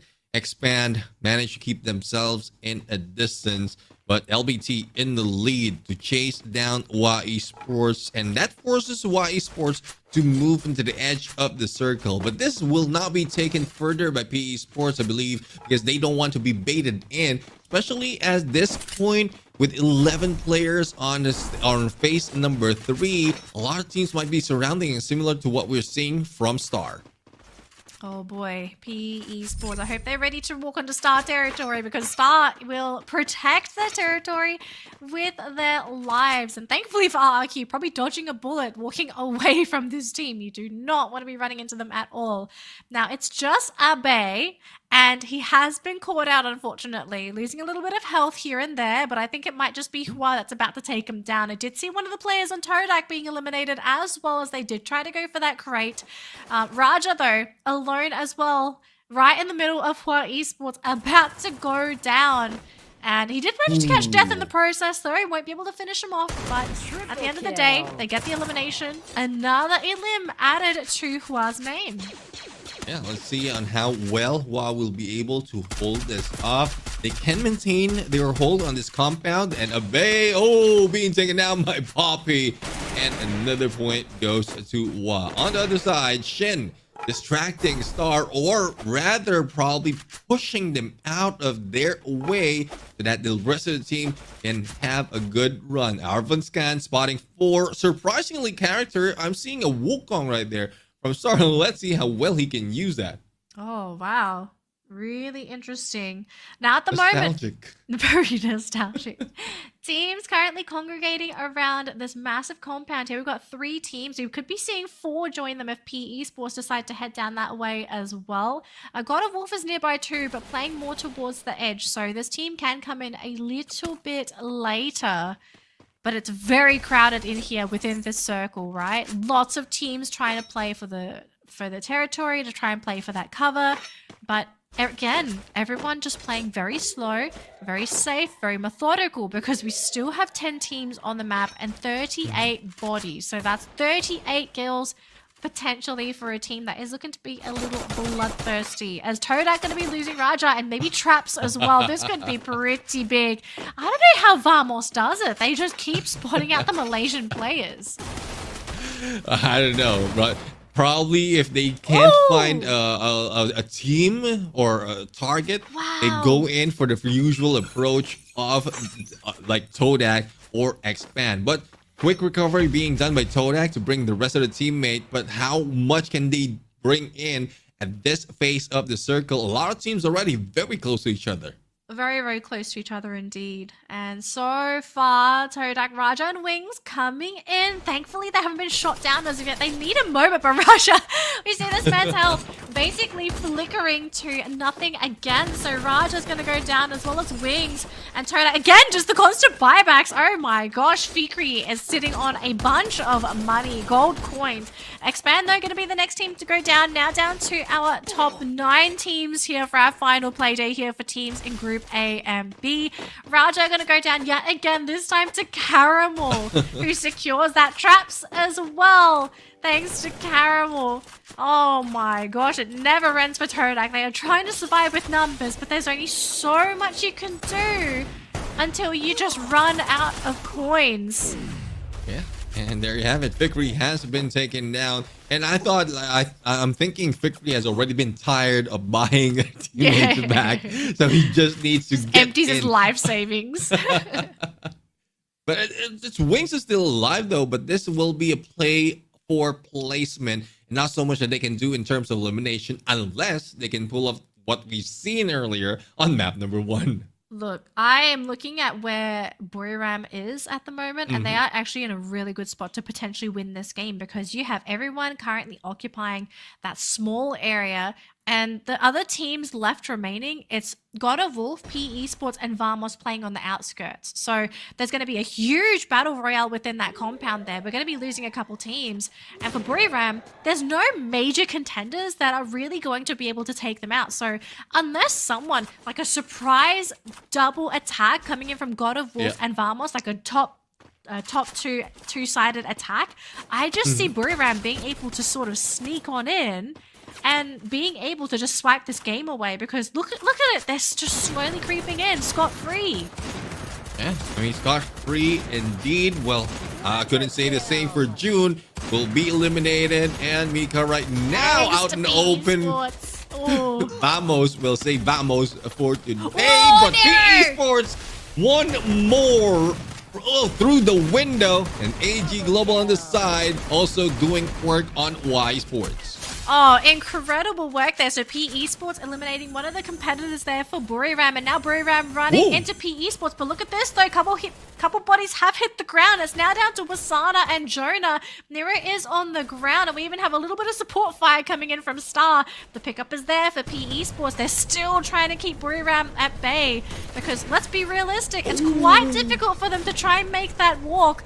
Jonah, he's still there. Wasana's still providing that backline cover fire, but PE Sports with the numbers advantage, they're feeling pretty good about this. Buriram's going to have to try and play opportunistic, because they are running out of players. They're running out of bodies. Todak in the meantime have lost all of their players. PE Sports have managed to find a wall to play cover with. Buriram's still stuck on the outskirts. I think that might just be it. Buriram might not be able to make it in. Star sitting on the high ground here. All 4 players still alive, catching up one of the Falcon players. One more on the ground. They thought about picking him up, but no, he's going to go straight down. Beautiful finish coming in from Raz. And it is PE Sports who is getting so much of an advantage after the damage that has been brought in by Star. And there goes Team Falcon eliminated. Number 6 PE Sports still alive. A lot of elimination. And this is what we want to see from this Vietnamese team. They have slowed down the pace from the early parts of this knockout stage. And this time they're just focusing in one step or going in one step at a time. But AG, another team, now I was expecting to have spotted Buriram United from the other side and then take them down, but missed the show. But because they have a different show of their own on this side of the map. Yeah. So Star occupying the high ground, PE Sports on the first floor, AG on the other side with God of Wolf on the ground floor as well. These teams are pretty spread apart. Jonah, he's got a lot of work to do if he's going to try and bring this game back in here for Buriram. In the meantime, though, Cypher fighting for AG, trying and get away from God of Wolf. They do get rid of Isa. That's going to be one step towards victory. They will lose Do in the process, though, thanks to that explosion. Stop losing a lot of health, getting quite low, but Caramel doing God's work, getting rid of the demon. And AG might just be able to break through God of Wolf here. Dia is still alive, was able to take out the stop. And Caramel Cypher just between them. There you go from afar. It is not AG, rather it is a Faiz who will bring it out. Jonah! No way for him to get out. It is Caramel plus a pickup onto one player of AG. It is a 2v4v4 situation. Star and PE Sports looking good for that booyah. Oh boy, look at this. PE Sports going to rush onto the high ground. AG going to play it super slow, staying on the low ground. So PE Sports and maybe it's PE Sports and Star. We're running out of ground here. Cypher going onto the high ground, trying to engage into Liam. Jumps onto the low ground, but gets caught. Carol playing on the low ground, wants to go for Medic Gaming. PE Sports still staying on the ground. And it might end up just being a game of these two teams trying to out-survive one another. The ground is there. It's time to jump. Caramel still playing Medic Gaming. PE Sports and Star still playing within that circle. Caramel still surviving. He must have run out of health kits. I think that's going to be it for Caramel. Oh my god, Caramel! Oh my goodness. It is a repeat of what happened in map number 1. We're in the final player is the one who grabs that booyah. I'm dead. AG. I'm something dead. else. Oh my gosh, Caramel, what a play! Whilst everyone else is so busy trying to get in the circle, Caramel comes in, guns blazing, and he just shoots them all. I have to see that through his perspective. That was brilliant. That was brilliant. And he even attempted to the monster truck is on top of the roof. He even attempted to use that to get away or to get in, but it got stuck. But still managed to heal up and and that was similar to what Limit did. And it's like pretty much the same. Everyone's distracted, everyone's damaged as well, because of the blue, and those who are focused on doing one thing managed to survive, and that is Caramel for AG. Look, Caramel, I mean, he made the safest play possible, because if he's tried to stick his nose into that business in the late game, he was going to be shot down without a doubt, right? So sometimes it's just let the competition get rid of each other. You come in at the last minute because you know where the circle is, and just pray that you either outlast or you manage to land those crucial shots, which he did. He did. Like, at the end of the game, when the game practically ended, he had nothing, right? One more tick of the blue zone was going to kill him. So, you know, this is where aim is so important. Every shot count. Look at this. Look at this. Everyone's on the ground, and Caramel lands every shot he needed to. Oh, that was brilliant. I have to see that replay. I can't wait for tomorrow's highlights. Oh my gosh. Can't wait for tomorrow's memes. Yes. So imagine it started one way and then ended the same way. Incredible, man. That was awesome. I think it was just a great way for the team to end, because like things were looking a little sour, but man, look, interviews ready. I want to know what they have to say after that, because that was fabulous. And this is AG in the house! Yay! Put your hands together and welcome Caramel. ครับสวัสดีครับ How was it your day? เป็นไงบ้างคะวันนี้ ก็ ผลงานคาดไว้ไม่ต่ำกว่า80แต้มครับก็ผ่านครับถือว่าดีครับ I was expecting to earn more than 80 points and we meet the standard. Okay, so can you tell us about the last scene? It's so excited for me and all of the Thai team. เล่าสถานการณ์สุดท้ายที่ในวงสุดท้ายที่เกิดขึ้นเมื่อกี้หน่อยค่ะเพราะว่าทุกคนแบบตื่นเต้นมากแล้วแบบเราทำได้ ก็ตอนแรกจะตัดสินใจพันยาสู้ไปเลยครับแล้วแบบยาใหญ่ผมหมดก็เลยตัดสินใจเข้าไปวัดเลยครับ At that situation I was trying to use medkit for the competition but it's all gone the medkit all gone so that's why I make a decision to just rush into the circle and it just happened. How can you be so calm in that situation? Because I always scream and scream and scream for what happened. How to manage to be this calm? ทำไมในช็อตนั้นเราถึงใจเย็นได้ขนาดนั้นแบบว่าเรามีวิธีการยังไงเพราะว่าจากในสายตาคนดูเนี่ยก็คือเราลุ้นตามมากแบบแทบจะกรี๊ดตามทุกช็อตก็วงอย่างนั้นแบบพันยาสู้บ่อยครับก็เลยแบบชินแล้วครับมันชิน We are quite used to using medkit at the kind of circle like that. Yeah, so we used to it. Okay. Last but not least, do you want to say anything to your fans? มีอะไรอยากฝากถึงแฟนๆไหมคะก็ฝากเชียร์ทีม AG ด้วยครับพวกเราจะเอาแชมป์ให้ได้ครับในรายการนี้ครับ Please keep sharing and support us. We will try to get the champion cup for Thailand. And this is Caramel from AG. Yay! Please support them นะคะ And this is the last game for today and hope to see you guys tomorrow again. And now let's get back to you, Showcaster.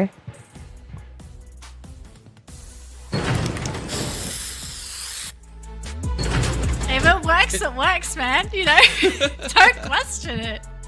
Yeah, definitely. And it takes a lot as well to identify when to use that meta gameplay. It takes a lot of like thinking, because knowing that you have limited resources, and we heard that Caramel even lost all those medkits. So limited resources, understanding where you have to go. Though I sorry Caramel, but I had to laugh of you trying to pull up that monster truck from the roof, but it did work. It did work for you. So a lot of practice, a lot of things, experience as well has been brought them with that booyah. Yeah, I'm actually glad you brought up experience because I think a lot of players wouldn't think to try and go for the medkit gaming, right? They would probably try and think, okay, I've got to brute force my way into that circle, so let's just go in guns blazing and maybe hope I survive. But the fact that Caramel, he not only did he plan to do medkit gaming, but you could also see in the way that he moved, he already knew where he was going to go when he wanted to rush into the circle. He had a clear entry plan. And things like he got lucky too that entry that window that he had to jump through didn't get blocked. Because if that window was blocked, he wouldn't be able to make the combo happen. He wouldn't be able to get those eliminations. He would have been eliminated by that blue zone. So the fact that everything lined up for him, he pre-planned everything during the medkits. That's what separates someone that has played Free Fire for and this is competitive Free Fire. This is not just Free Fire. Competitive Free Fire to someone that might be new to the scene, because the gap in experience, you know, sometimes you have to experience something at least once in your life to understand how to deal with it. Yeah, not only that, the decision making, like taking the risk. So like thinking, if I risk on jumping out of the compound and going in for the rush, there's a 50-50 or probably even less, but they know that risk will be worth it, and that is worth taking. And as you can see, even between Caramel and Sypha, that's 30 elimination already, so that has brought the lead that Attack All Around is trying to chase even further, and they will secure top 3 in this day. Look, what made it worse for Attack All Around was the fact that they ended the round with nothing. They were the first team eliminated, which was shocking. They had such a strong start. They had such a strong performance for most of the maps. It was only Kalahari that they sort of faltered, and this one where they really just, unfortunately, they dropped the ball here. So for AG Global, you know, I think they're really happy with their position, and I'm a little bit worried for Attack All Round now, because sometimes having these little falls from graces can really ruin a team. So now's the test of time. for the next round for Attack All Round, are they going to play as well as they did today? Or is there maybe going to be a bit of a crack in their emotional shell?